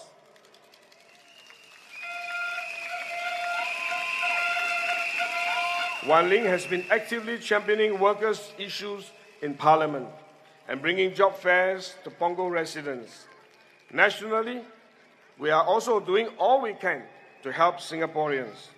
As Minister of Trade and Industry for the past 4 years, I am driving the efforts to grow our economy, help our businesses, and provide better jobs for Singaporeans.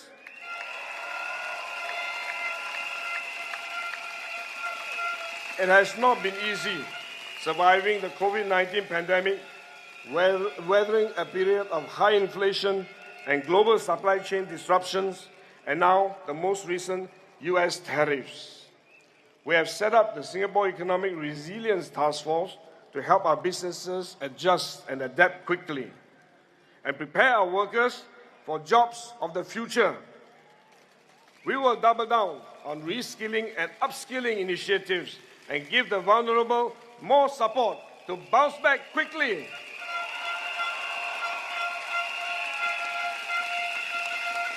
We want to do more to support our Punggol families. Some of you worry because you have elderly parents to take care of. This is a concern that many Singaporeans have, especially among our younger families. We know this, and you are not alone.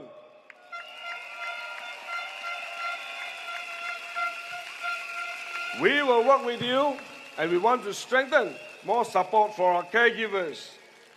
These may take some time to implement, but if elected, I promise to further explore how we can give our seniors and caregivers greater support and greater peace of mind.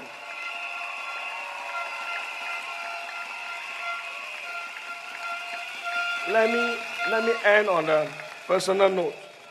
I know some have been whispering on the ground, Gan Kim Yong already 66. And he's DPM and task force man. He has to look after our economy and trade. So where got time for Punggol residents? Let me say this. I've been in politics for almost 25 years now.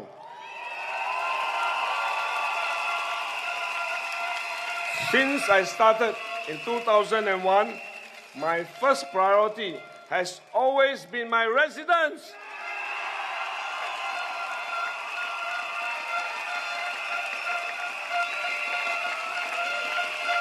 I can only be a minister if I am an MP.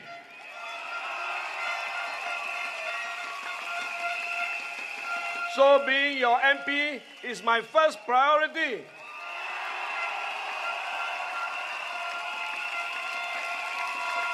Yes, I'm task force man. I have many tasks, but none more important than the task of looking after you.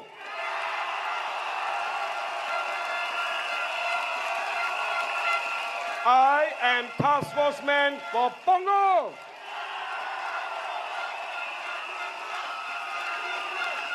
I hope you will give me and my team an opportunity to serve you for another 5 years.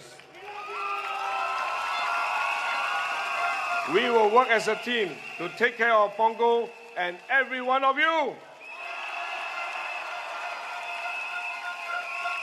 Let me say a few words in Mandarin. 亲爱的榜儿居民们，亲爱的新加坡同胞，大家好。9天前我来到榜儿的时候，很多人都感到意外。当总理找我谈这项任务的时候呢，他告诉我，他希望有一位资深的内阁成员能够接替张之贤国务资政，继续守护榜儿，继续为大家发声。我完全同意他的看法，所以我就接受了这个任务。在过去的9天里面，我亲自走访榜儿许多的地方，亲眼见证这个新政的活力，也感受到居民们的热情和信任。今年的榜儿已经是全新加坡最受欢迎的住宅区之一。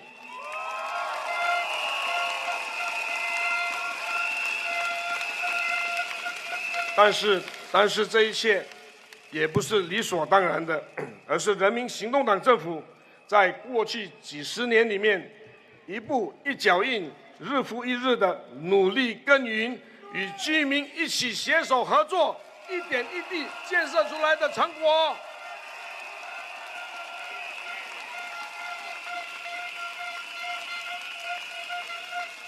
我希望我们大家能够接手我们努力得来的这一切的成果。或许有人会问，严金勇，你已经66岁了，又是副总理，还要管理经济和国际的事务，哪里还有时间来照顾我们的榜儿居民呢？我的回答很简单，从2001年踏入政坛以来，已经快25年了。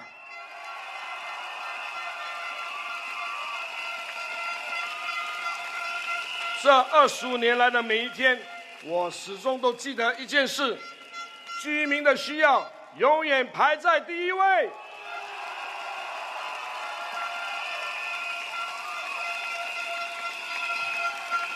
当好一名议员，是我最初的承诺，也是我始终不变的初衷。最近，王群才总理说我是攻坚队长，英文叫做 Task Force Man。什么是攻坚队长呢？讲得直接一点，就是哪里有需要我就去哪里。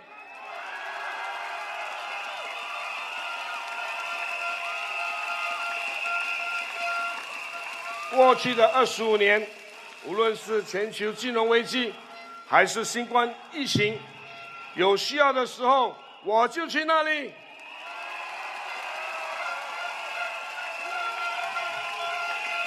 我很庆幸能够和许许多多的新加坡人并肩作战。今天，总理觉得榜儿有需要，我就去榜儿。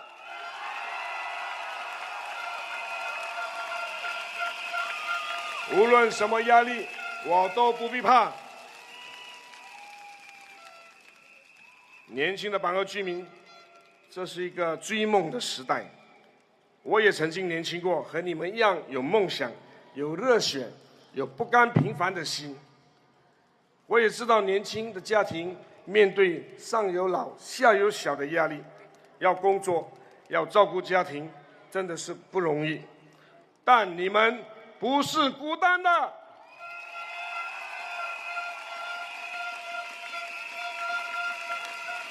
我将会用我所有的力量来支持你们，守护你们，陪你们一起走下去。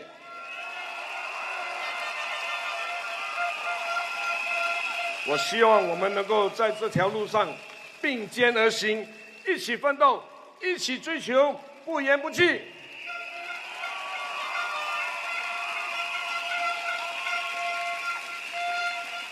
接下来的日子，我希望继续担任大家的攻坚队长，为新加坡服务，为榜儿服务，尽量解决大家生活上的困难，迈向前面。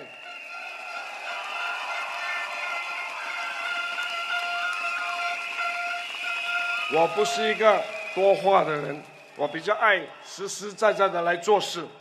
我相信、信任不是凭口说的，而是做出来的。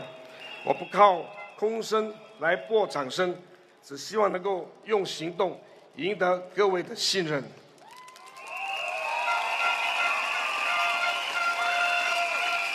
我要特别感谢我的团队，他们都是非常称职的议员，我也很荣幸能和他们站在一起，为榜二的居民争取继续服务的机会。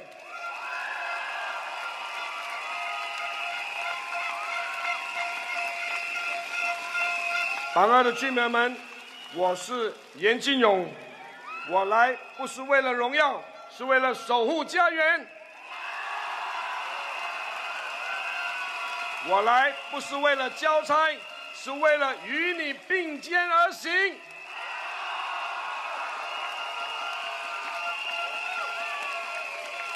感谢大家这些日子给我的鼓励，也感谢你们一直以来对人民行动党的信任。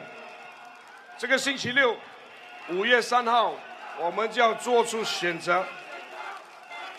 现在。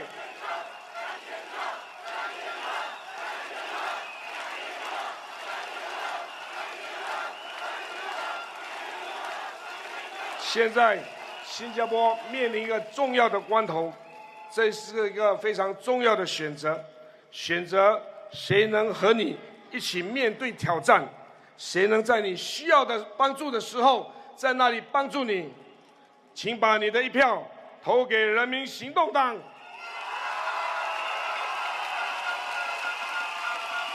让我们携手同行，建造更美好的榜儿。建立一个更坚强的新加坡。谢谢。Friends and residents in Pongo, in 2 days' time, you will cast your vote to decide who should serve you and who you want to represent you in Parliament and in government. The stakes are high. The stakes are high because this GE is about you, your welfare, your job, your family, your future.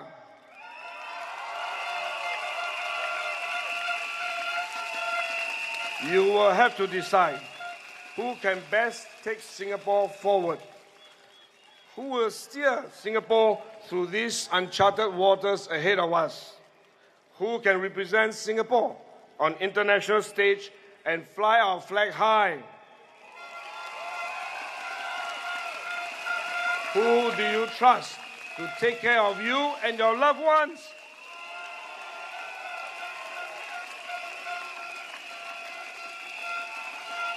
I may be new to this town, but I'm no stranger to crisis.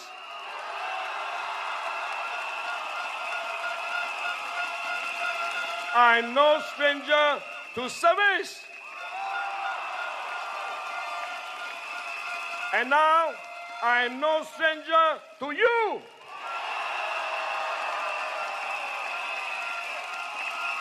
I'm here in Pongo, and I'm here to stay. I'm here to carry on and build on the good work of SM Teo and the current Pongo team. They have done what they have done for you.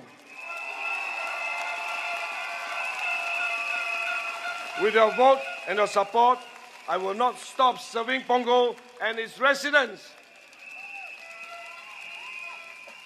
And with your vote and your support, I will continue to fight for your interests, for Pongo's interests, and for Singapore's interests.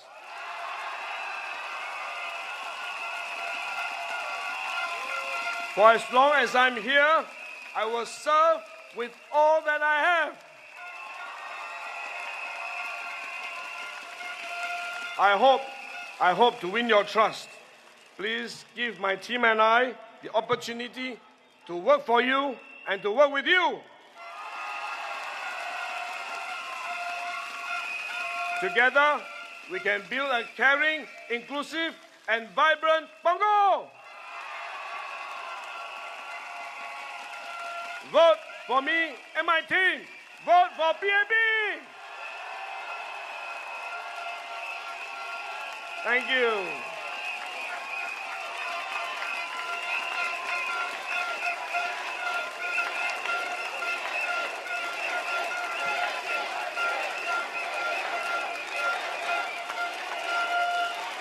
Thank you, DPM Thank you, DPM Gan, for the inspiring speech. He's here to stay for Pongo. He's our task force man who never said die. Next up, please join me to welcome Miss Shuling.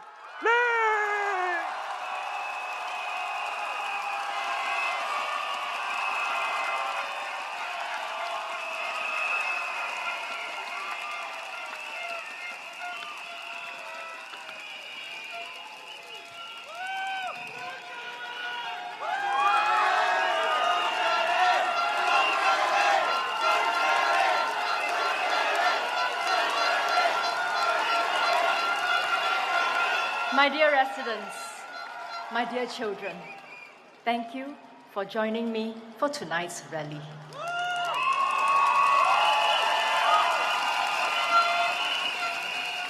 A few nights ago, while I was walking in North Shore Plaza, a mother and her teenage daughter came up to me.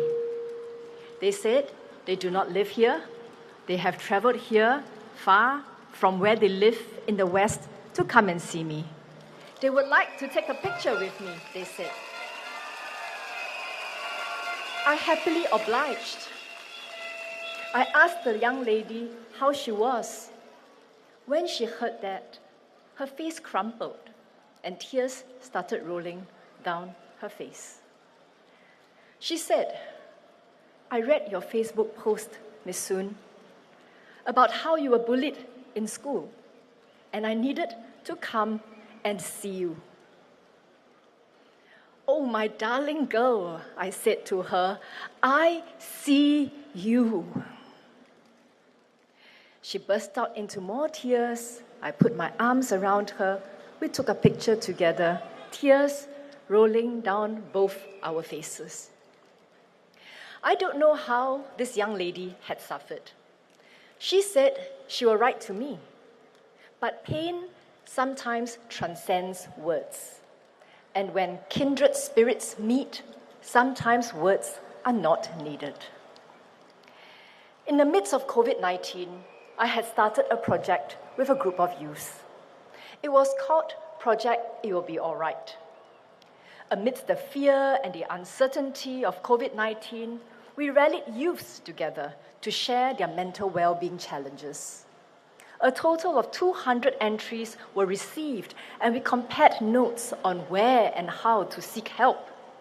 It taught me the importance of opening channels of communication and respecting the experience of each and every person. As an MP in Pongo West, I pay close attention to the needs of my residents. I listen to them. I hear them when they speak. I listen with my heart. They are worried about the cost of bringing up children. They try to balance work responsibilities while taking care of young children. And ever since I became an MP in 2015, I started out as a backbencher. I have actively championed the interests of young families. When I heard about escalating infant milk formula prices in 2017, I did a market study. I filed an adjournment motion to have the topic discussed in Parliament. This led to the setting up of an infant milk formula task force, and this subsequently led to the tightening of labelling rules and the introduction of lower-priced house brands which are affordable but similarly nutritious for babies. Young families also spoke to me about the wait for preschool places and concerns over preschool costs. After I took office at the Ministry of Social and Family Development, I actively worked on policies to increase preschool capacity and lower preschool costs. In the last 5 years, we have added about 520 infant care and 2,600 childcare places in Pongo. Looking forward to the next 5 years, we will add about 370 infant care places and more than 2,100 childcare places. And very importantly, our friends in North Shore. 260 of these infant care places and more than 1,500 of these child care places will be in North Shore.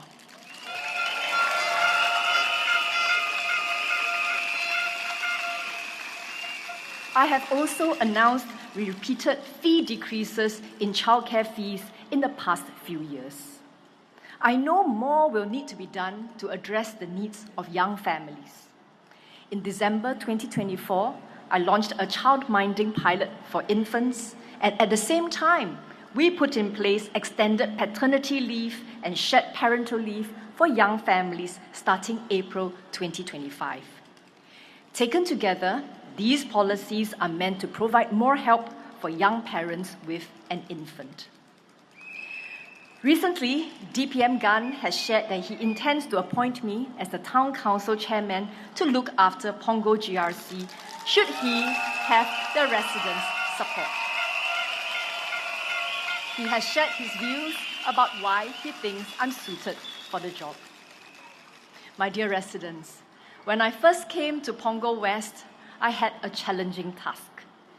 I remember when I was pregnant in 2016, at the same time in Punggol West, 37 of our HDB blocks had faulty lifts.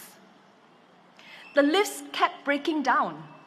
I was pregnant then, I did many engagement sessions, and the last engagement session I did with my residents was 5 days away, 5 days before I delivered my child, at 38 weeks and 2 days.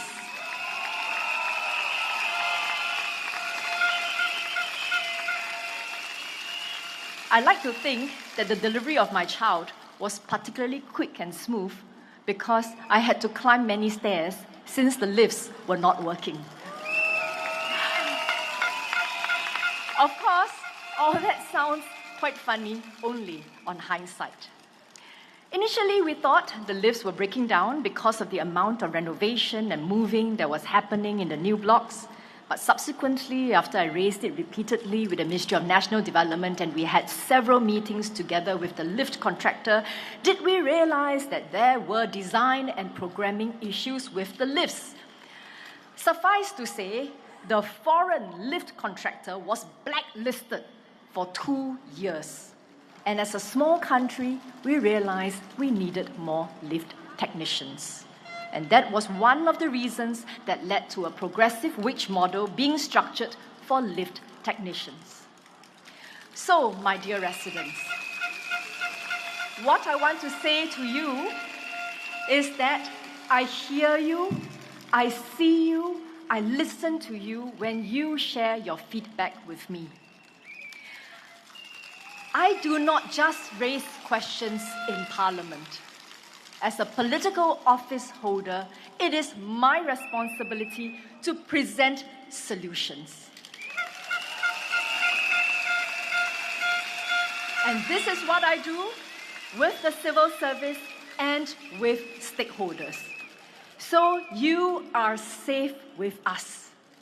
You are safe with the PAP Punggol team.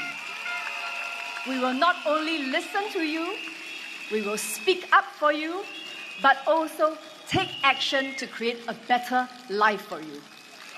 We are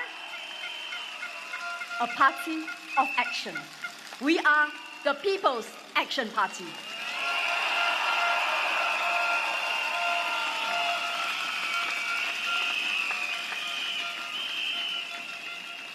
亲爱的居民朋友们，这次的选举，我听到了大家的声音，无论是赞扬还是批评，我都认真倾听。赞扬是对我们过去工作的肯定，我非常感谢。批评提醒我们哪里做得不够好，以后应该怎么做得更好，我也非常感谢。在过去的5年里，我每周有4、5天都会来榜鹅，倾听大家的心声。但是在倾听反馈后，我们不仅应该只为人民发声，我们更应该让好事发生。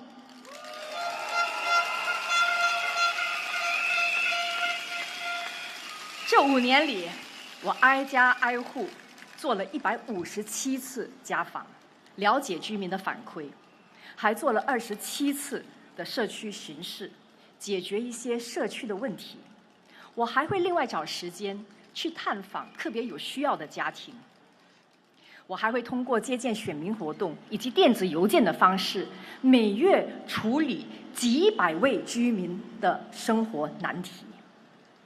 有些问题，如果居民朋友们觉得很重要、很紧迫，我不会只是向政府提出意见，等政府来解决，而是自己组织团队，调动资源解决问题。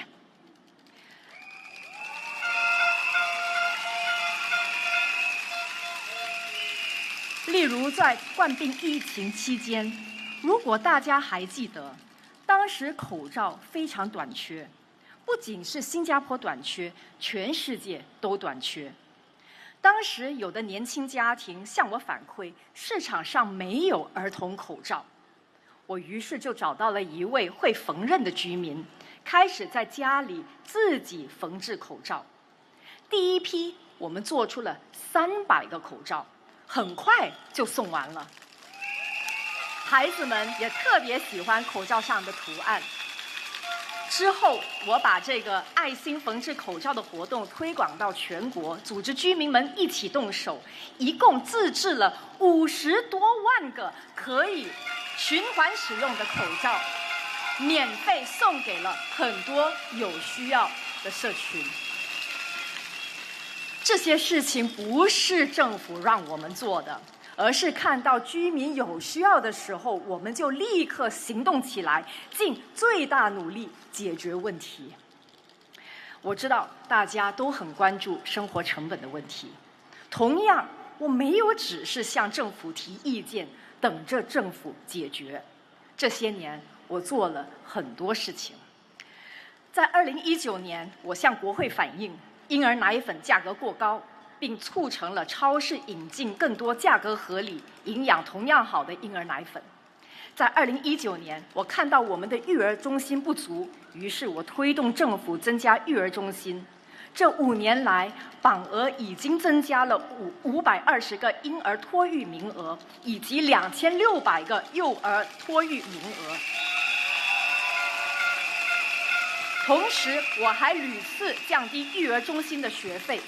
在2021年，我和团队在榜鹅发起了半价购物活动。我们自己联系慈善机构，召集义工团队，自己筹款搭棚子、铺地板、摆摊位。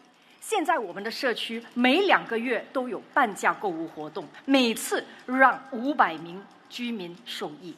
在2023年，我们把之前的集装箱图书馆扩建成现在的 Lighthouse， 为孩子们提供免费的课程。居民朋友们，难道这些不是对生活成本和教育成本的方法来解决问题吗？我们是不是只是等政府来解决问题？不是的，我和我的团队自己在社区发起了这些活动。居民朋友们，面对问题的时候，我们不会怨天尤人、自暴自弃，而是迎难而上，自强不息。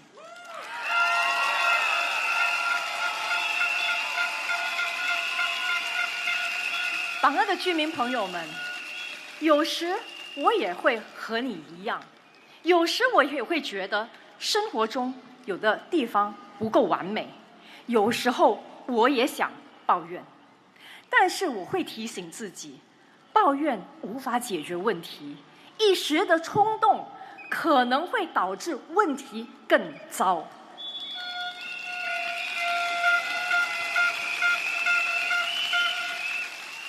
我很喜欢一个成语，宁静致远。什么意思呢？就是为了实现长远的目标，我们需要一颗宁静的心，我们需要一个冷静的头脑。只有理性的看待问题，务实的解决问题，我们才能走得更远。面对很多问题，我们都应该抱着宁静致远的心态，积极的应对，而不是感情用事。不要让抱怨和愤怒占据了我们的内心。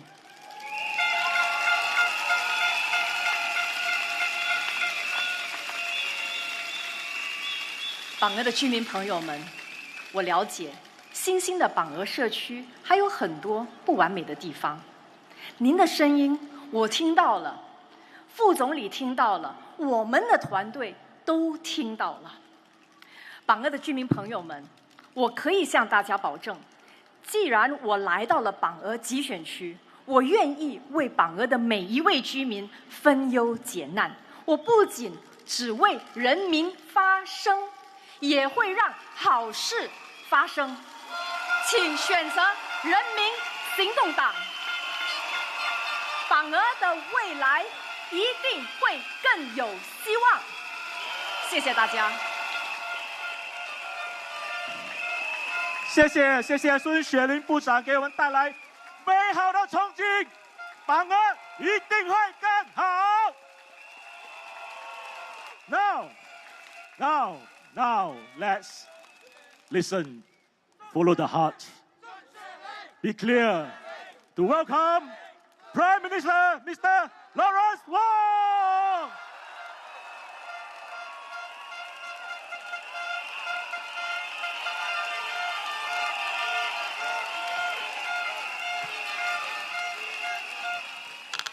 Residents of Pongo, fellow Singaporeans, good evening.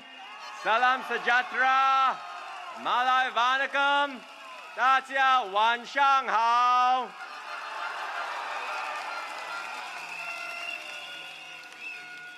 We have reached the last day of our campaign, and I'm so happy to do the PAP's final rally of this campaign right here in Pongo with all of you.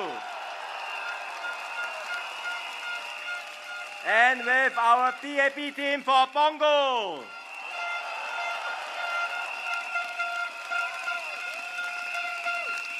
Let me say a few words in Malay, and then I'll do Mandarin, and I continue in English after that. Saudara-saudari sekalian, hari ini ialah hari terakhir kempen. Esok ialah hari bertenang atau cooling off day. Ada beberapa perkara yang saya mahu anda fikirkan. Saya berpeluang untuk berkhidmat sebagai Perdana Menteri anda sepanjang tahun lalu. Saya telah berikan segalanya demi anda, demi keluarga anda, dan demi negara kita.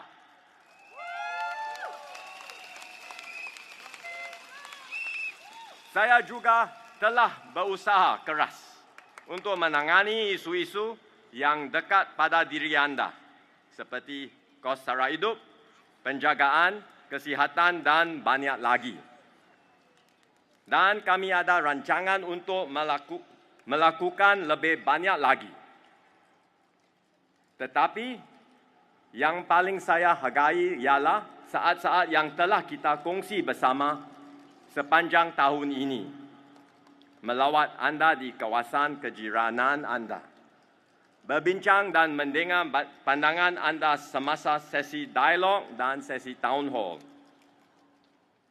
Kerana bagi saya, setiap pandangan itu penting. Setiap rakyat Singapura itu penting. Anda penting.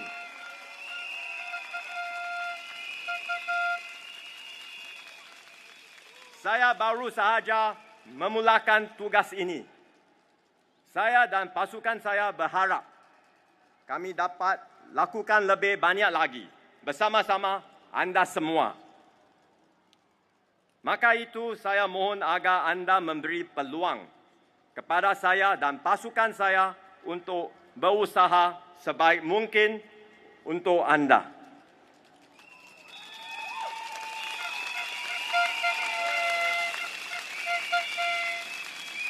Saya akan terus melipat gandakan usaha, berinteraksi dan mendengar, membuka ruang kepada anda untuk mencapai pelbagai aspirasi anda dan menjadikan Singapura tempat tinggal yang lebih baik, lebih adil, dan lebih inklusif untuk semua.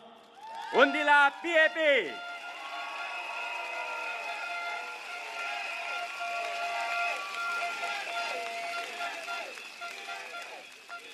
亲爱的同胞，大家晚上好。我们已经来到竞选活动的最后一天。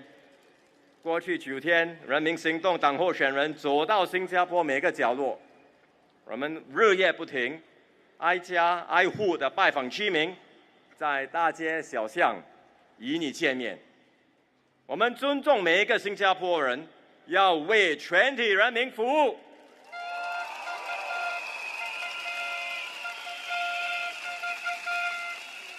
我们细心地听取你的心声、你的烦恼、你的愿望。我们要与大家一起解决问题，一起实现愿望和梦想。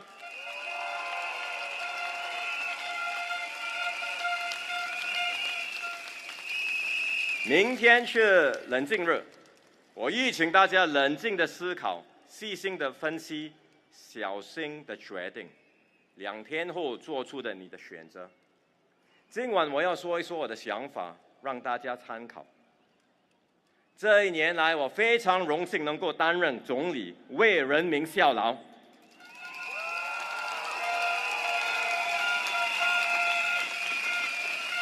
这是非常忙碌的1年，但是我忙得很有意义。我不觉得累，是因为我牢牢记住我自己许下的承诺。我在就职典礼上说，我将全心全力帮助新加坡人实现梦想。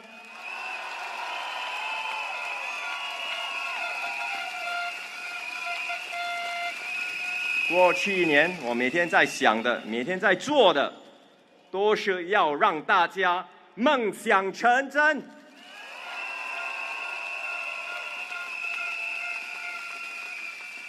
我也知道大家操心的是什么，也时时刻刻都在想办法。我要帮助你们减轻烦恼，减轻生活的负担。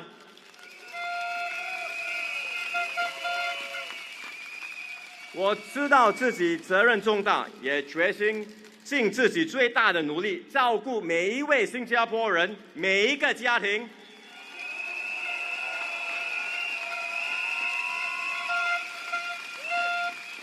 我也正在加倍努力去解决各种大家关心的民生课题、民生问题。我知道大家最担心是生活费的上涨，因此我们迅速行动，对症下药。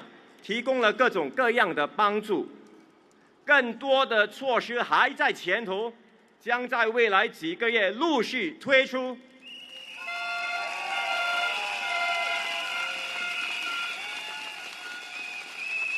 除了生活费，我们也让新加坡人安心的生儿育女，有个温馨的家庭。因此，我们增加了父母共用的产假，也为多子女的家庭提供更多的帮助。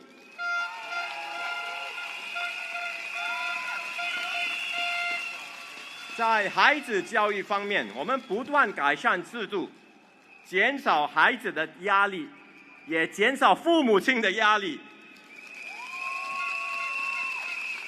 开辟了更多升学的路径，为孩子提供更多选择，更多走向成功的道路。而我们也尽力帮助国人加强就业的能力，准备在未来提供更多培训和提升技能的机会。 在住屋方面，我们也确保国人买得起，也买得到主屋。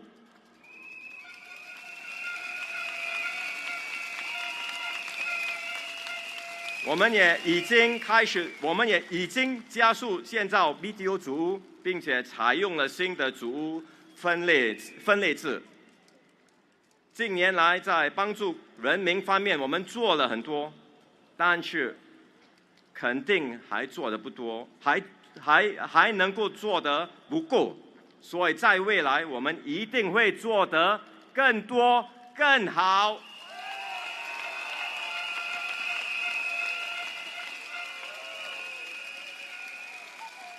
过去1年，我最珍惜的是跟大家相处的时光。我走到全岛的每一个角落，每一个邻区。您在说话的时候，我用心的听。您的烦恼，您的意见，我都记在心里。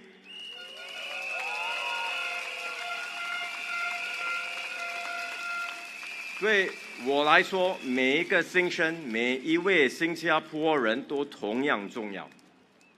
我1年前出任总理，6个月前出任行动党的秘书长。我刚刚起步，还有很多计划要开展。为了实现这些计划，我个人的力量当然是不足够，我需要一个能干的团队帮助我。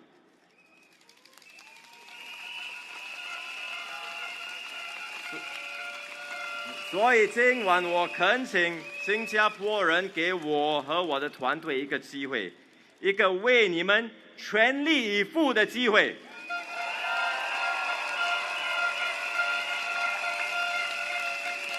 我向大家保证，我们一定会加倍努力，与民众坦诚沟通，尊重不同的意见，开拓更大的空间，让大家参与探讨国家大事，使新加坡成为一个更美好、更公正、更加包容的社会。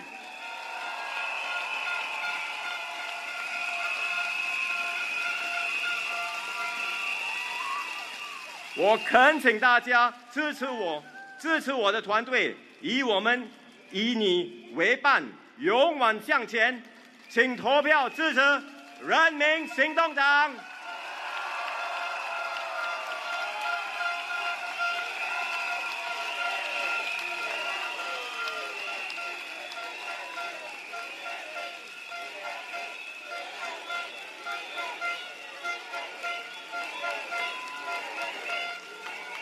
Friends, residents, fellow Singaporeans, once again, it's good to be here, right here on this last day of our campaign. We've worked hard over the last 9 days. PAP candidates have been walking all over the island, knocking on doors, meeting Singaporeans where you are, in coffee shops, markets, town centers. We hear you. We listen to you, we know your concerns, and we thank you for your words of encouragement and support. Thank you very much.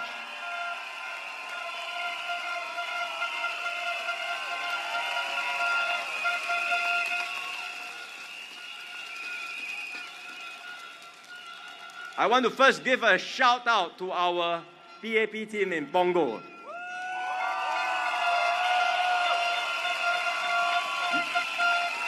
You heard them just now.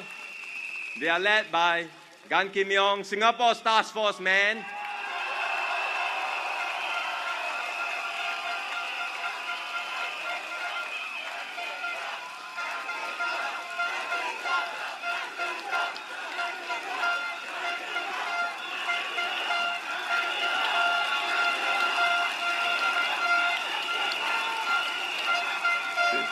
You've got Janil,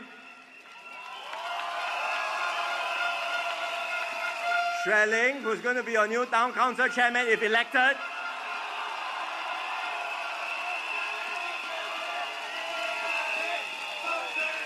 And Mingling.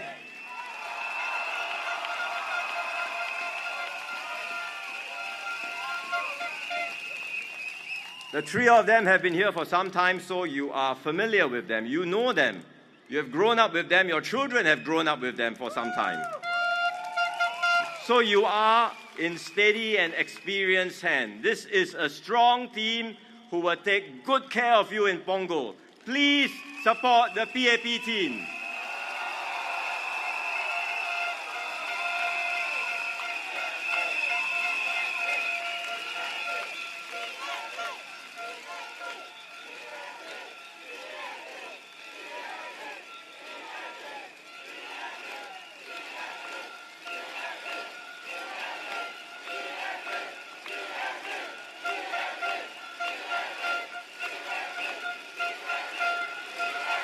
Thank you. Over the last 9 days, you would have heard different arguments and views put forth by various political parties. In a campaign, emotions get heated up. And I hope things will calm down as we go into cooling off day tomorrow.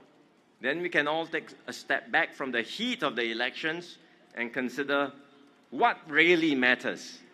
And I ask all Singaporeans here in Punggol and everywhere in our island to consider, who do you trust to serve you and your families?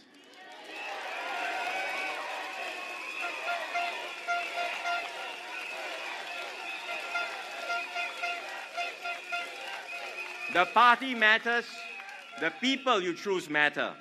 They matter because they are the ones who will be the first to respond to municipal issues. The opposition says that national upgrading programs are now extended all over the island, which is so. But that is only the baseline, the minimum. Don't settle for the minimum. You can do better than that.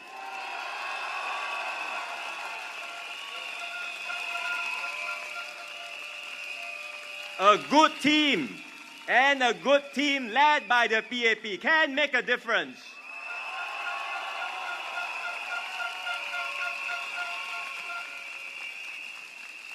We can come up with innovative solutions. We can customize initiatives according to your needs. And we can make things better, like what we have done right here in Punggol.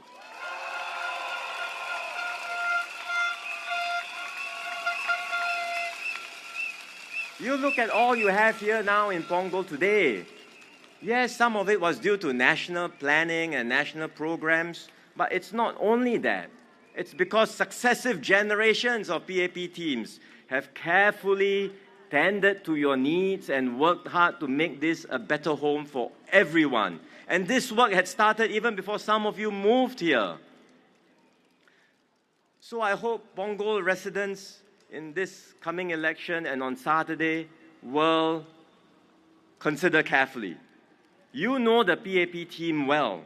They have shared their plans with you. Soon Shuling, as I said just now, will be the town council chairman if elected.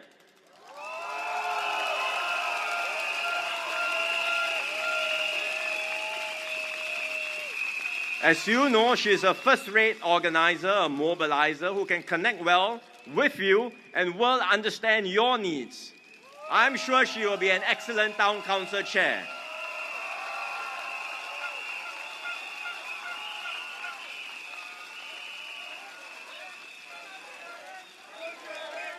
Gan Kim Yong will helm the new North Shore Division. I think he's already told residents that. But he will also provide overall leadership for the GRC like Teo Chee Hian did before.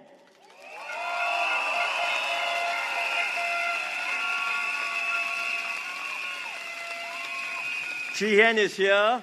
He told me he can have peace of mind as he retires, knowing that there is a good and strong team being fielded here. And he hopes that residents of Punggol will have peace of mind by choosing the PAP team.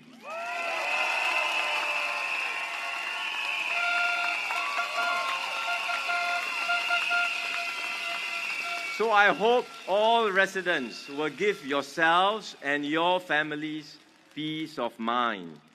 The PAP team is ready to serve all of you, and I have every confidence that they will make Punggol an even better home for all of you. Please support PAP Punggol.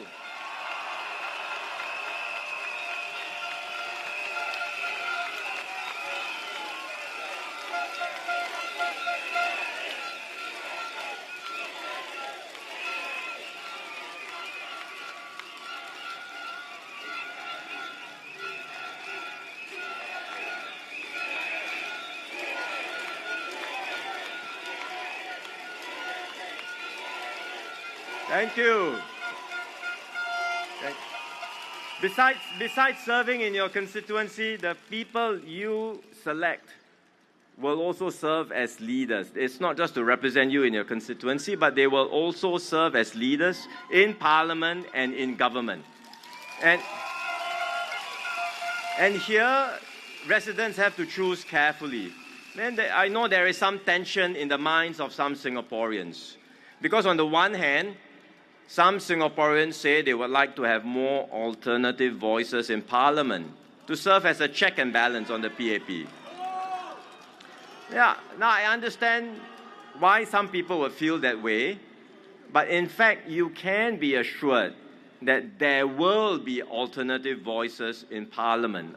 After all, the Workers' Party, one of its candidates himself said that the Workers' Party now has safe seats.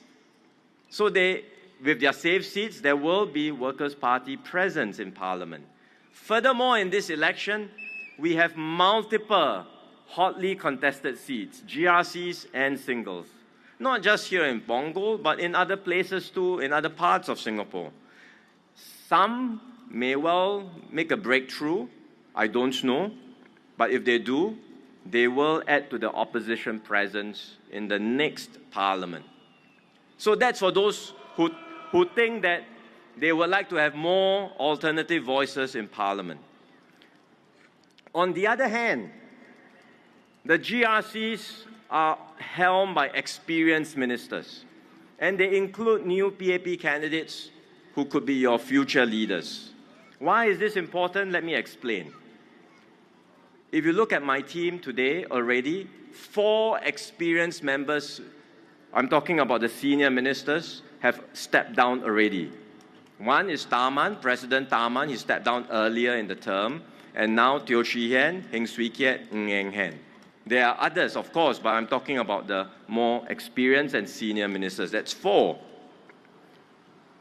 I have made a great effort to bring in new blood in this election, to refresh and rejuvenate the team. But the new faces will take time to develop and grow before they can take on leadership positions. This is the same for all of us. When I came in 2011, I had to take time before I took on ministerial roles. Now, what happens if we were to lose a few ministers in this election? And we're not just talking 1 or 2, but possibly 3 or 4.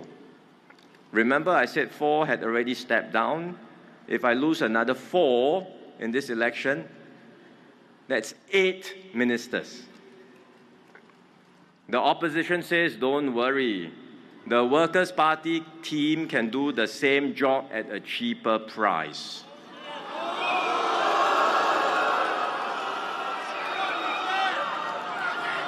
But you know that cannot be true.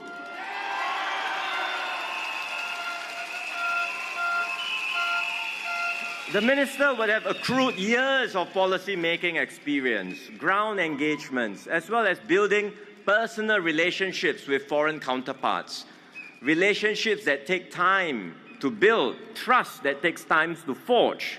How would any new backbencher be able to come in immediately and do the work at the same level? It's not possible.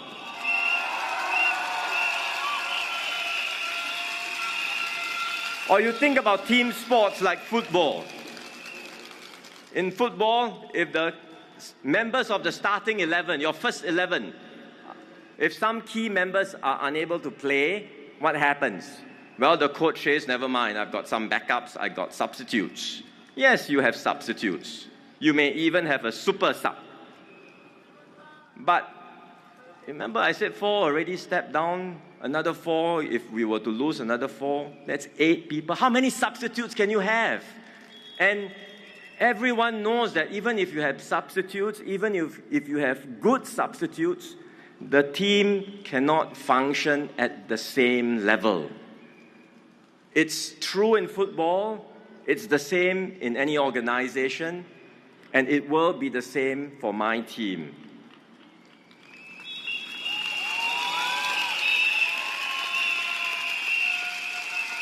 So to all voters all over Singapore, to voters here in Punggol, I would put the issue to you squarely to consider very seriously, because the stakes are high.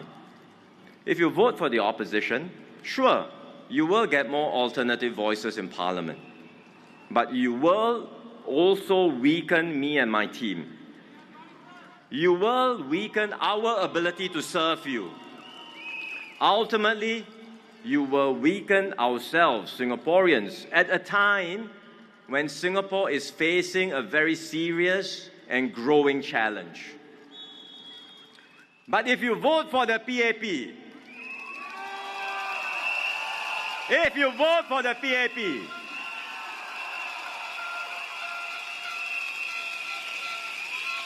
you will not get the contrarian voice that the opposition will surely make in Parliament, although you can be assured there will still be opposition presence in Parliament, like I said. But you will get a dedicated and experienced team to serve you and your family.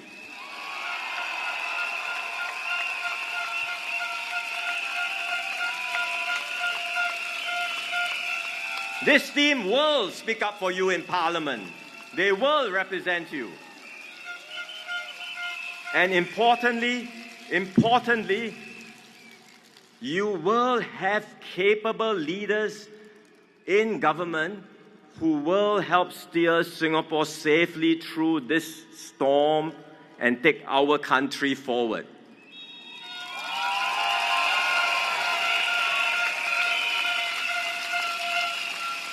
So that's the key choice that Singaporeans and voters will have to consider, each and every one.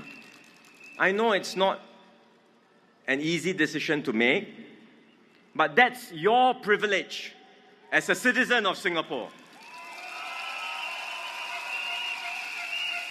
You decide on the future of our country. That's how democracy works. You decide on the future of Singapore.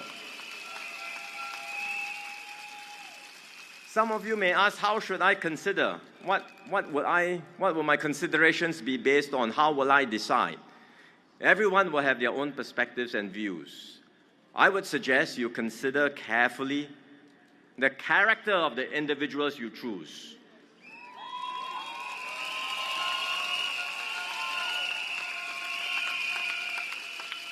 Are they honest, truthful, upfront and upright people? Do you trust that they will always put Singapore's interests first, above all else, the interests of Singapore and Singaporeans? Do you trust that they will uphold the fundamental ideals that we all cherish here in Singapore? So ask yourself these questions and consider carefully. I believe a lot comes down to character. Character matters, and I can personally vouch for the character of Gan Kim Yong.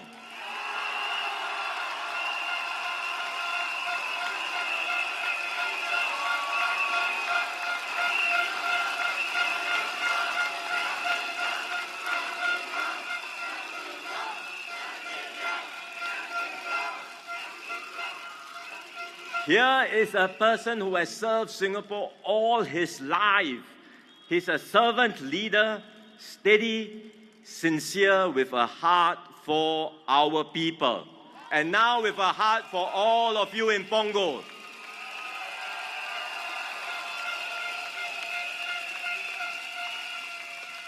Kim Yong is not alone. The others in the Punggol team, as all of you know, because you are familiar with them, they are people you know, people you trust. They are committed, capable, and they are here to serve you.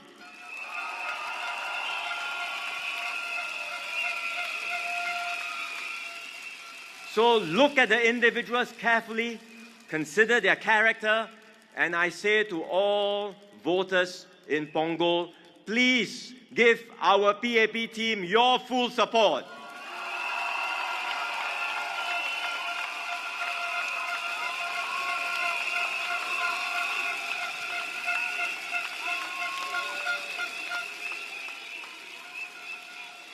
Friends and fellow Singaporeans, over the last 60 years, you have trusted the PAP to build Singapore with you.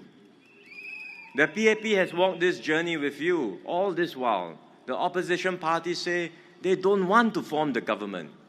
Whose responsibility is that? It's the PAP. The PAP does the heavy lifting. The PAP's job. It's not mine. They want more seats, but not more responsibility.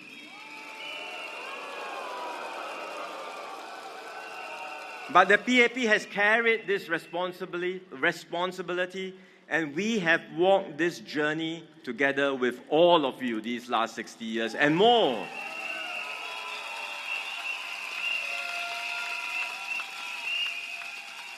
And this journey together has been a journey of faith. Because Singapore began with nothing. We had not enough water, no natural resources, no hinterland. We only had a people with different races, language, and religions, diverse but bound together by a shared conviction.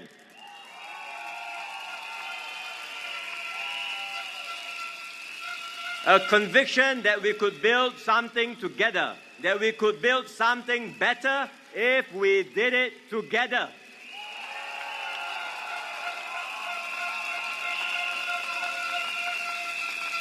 And so many people said that we couldn't make it, but we did. We made this happen.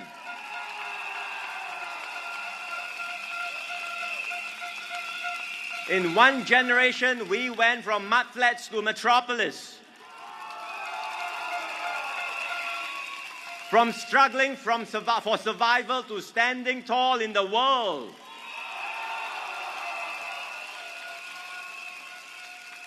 And look, it's not because we got lucky or somehow we struck lottery. It's simply because we stood as one people and we never gave up.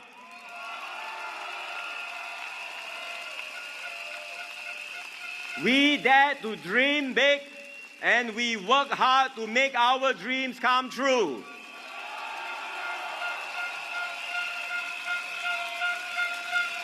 And along the way, we forged something special here in Singapore. It's not just a successful country, it's a harmonious, inclusive society and a strong and united people.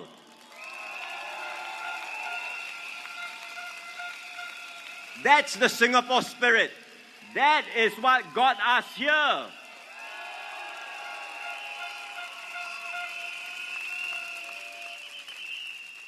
Now the world has changed, and what we relied on in the past is no longer guaranteed. You can see it around us. The major powers are clashing, tensions are rising, trade barriers are going up, global rules are breaking down. So we cannot stand still. Our next chapter of the Singapore story will not write itself. We must write it together.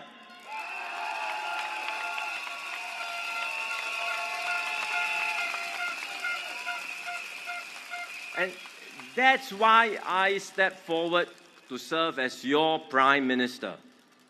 It's not because I have all the answers, but because I love my country and I want to do my best for you, my fellow Singaporeans.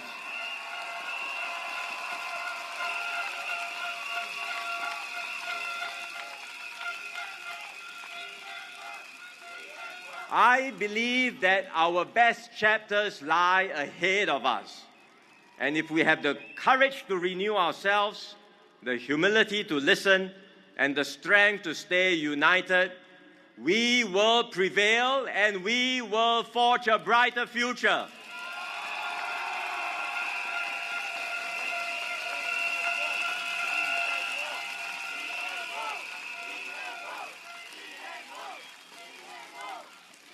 That's what I've tried so hard to do and worked so hard to do over the past year, to bring Singaporeans together and to chart our new way forward as one people.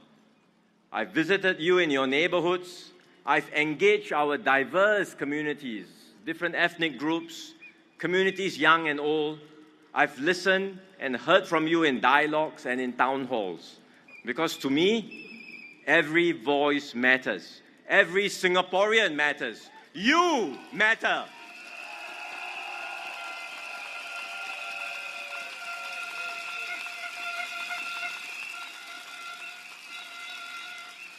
I've just started this work, as you know. It's only been a year since I took on the responsibility as Prime Minister, just 6 months as leader of the PAP. I don't do this work alone. I do it with my team. In the course of this campaign, I heard one of the opposition parties said, Lawrence Wong is nowhere like Lee Kuan Yew. So different. Standards have dropped. And I kind of laughed. Because who in Singapore is like Lee Kuan Yew? There is only one Lee Kuan Yew.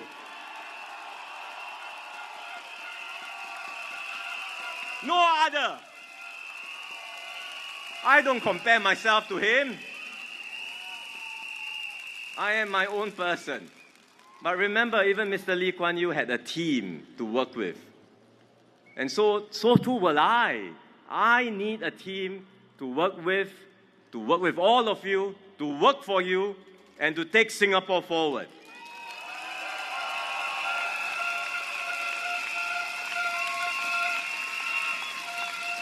Together, we have sketched out the outlines of our new vision, our shared vision for Singapore. A Singapore that's more caring, more fair, and more just, where every child has a good start, every worker gets a fair shot, where families feel supported, not stressed, where our seniors live with dignity and peace of mind, where progress is measured not just in dollars and cents, but in lives uplifted, dreams fulfilled, and a sense of purpose shared by every Singaporean.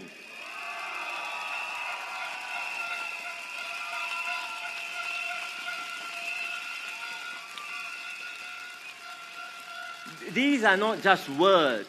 You have seen the changes we've made over the past year. In cost of living, we have rolled out comprehensive packages in the budget to help you, and the measures will be coming soon, month after month.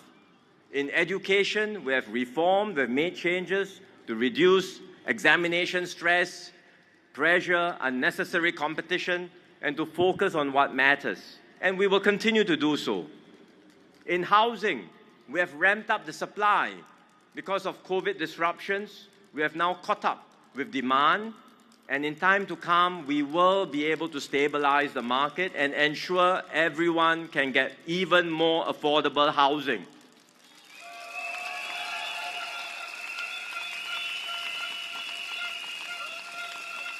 In healthcare, we have increased subsidies. We have made it more affordable. We have made it more affordable for long-term care. We are making it easier for you to stay healthy through Healthier SG. For our families, we are providing more support for parents, for young children. For families with more children, you will get more support.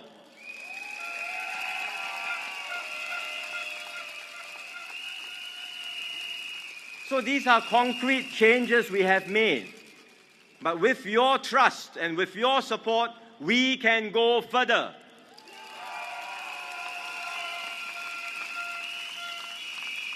We can make our vision real for every Singaporean. But at the same time, I should highlight to everyone that the road ahead will not be easy. The storms that we are facing is already upon us, and we must brace ourselves for more turbulence ahead. We cannot avoid these storms. It's everywhere in the world. We will be impacted by it. But we can choose how we respond to it. We can give in to anger, to cynicism, to division. Or we can choose compassion, solidarity, and strength.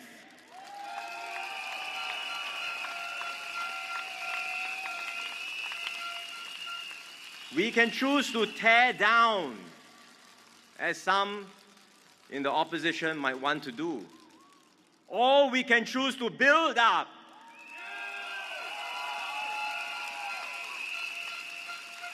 We can choose to pull apart.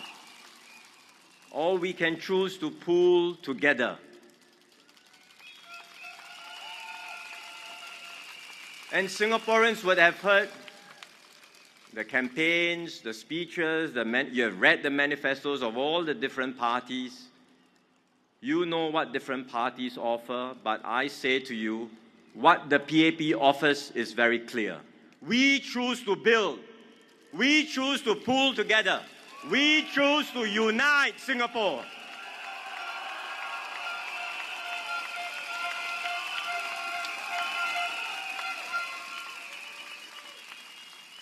Look, the PAP is not a perfect party. No party is perfect. We make mistakes, but we have always been upfront with you. We own up, we learn, we improve. Through it all, every step of the way, we put Singaporeans at the center of everything we do.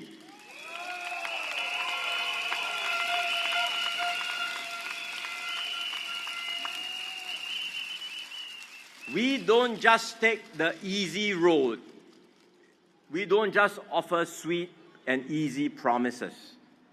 We are prepared to take the hard road, so long as it is the right and responsible thing to do.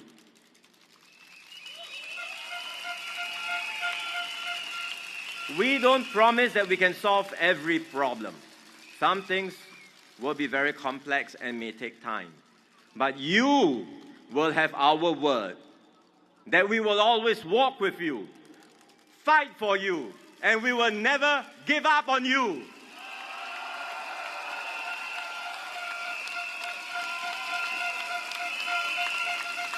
We will always do right by Singapore and Singaporeans. So if you give me and my team your support and trust, we will serve you with all our hearts.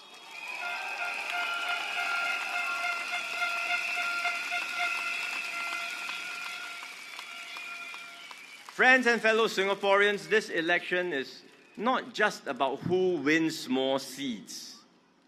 Your vote is a vote of what we believe in, who we want to be, what kind of Singapore we want. Do we want more politics or do we want real solutions?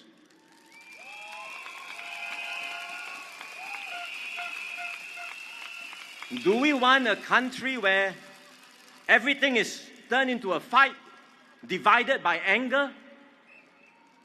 Or do we want a country where we can find common ground, lift each other up, and move forward as one?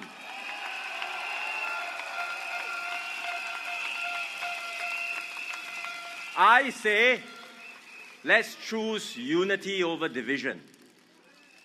Let's choose integrity over half-truths.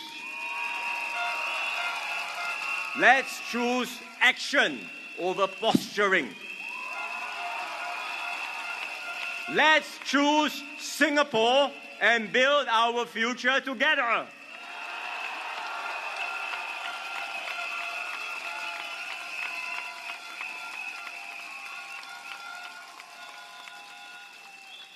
My PAP team and I, every member of my team, every candidate, will focus on what matters. We share a collective new resolve to solve your problems, to improve your lives, and take Singapore forward.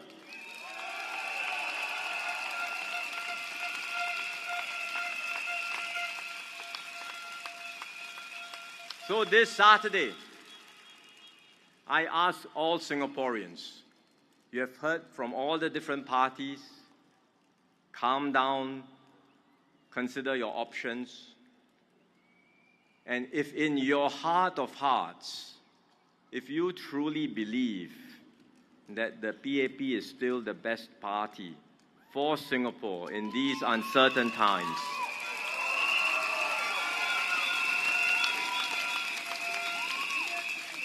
then stand with us. Support me and my team. Vote for the PAP.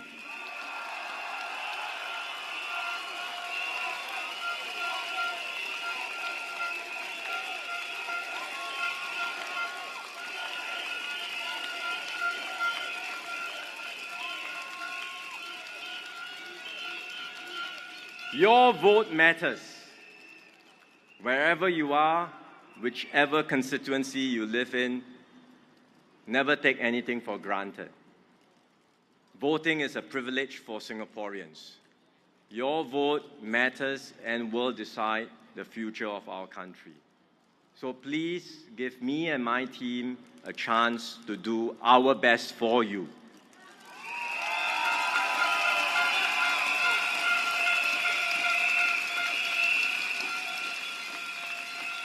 To all Singaporeans, to Pongo residents, I say, vote for the PAP, vote for a brighter future for you, your family, and for Singapore. Majulah PAP! Majulah Singapura! Thank you very much. Thank you, Prime Minister Lawrence Wong. May I invite the candidate for Pongo GRC and our guest speaker to the front.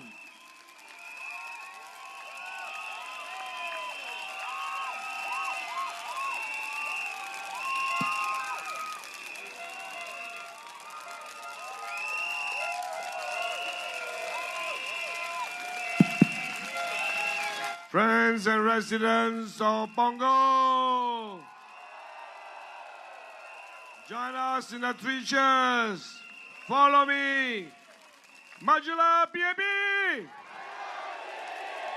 Majulah Singapura. Majulah PAP. Majulah Singapura. Majulah PAP. Majulah Singapura. Thank you. Thank you.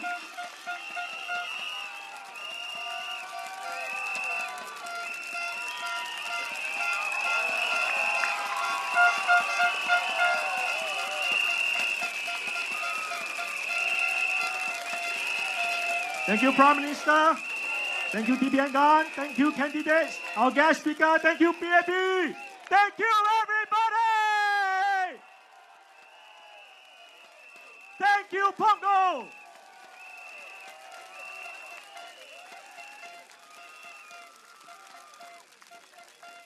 The rally has come to an end, but the fire within us will not end. Thank you. Please take your leave in a calm, cool, and a safe manner. We will see you again on 3rd of May.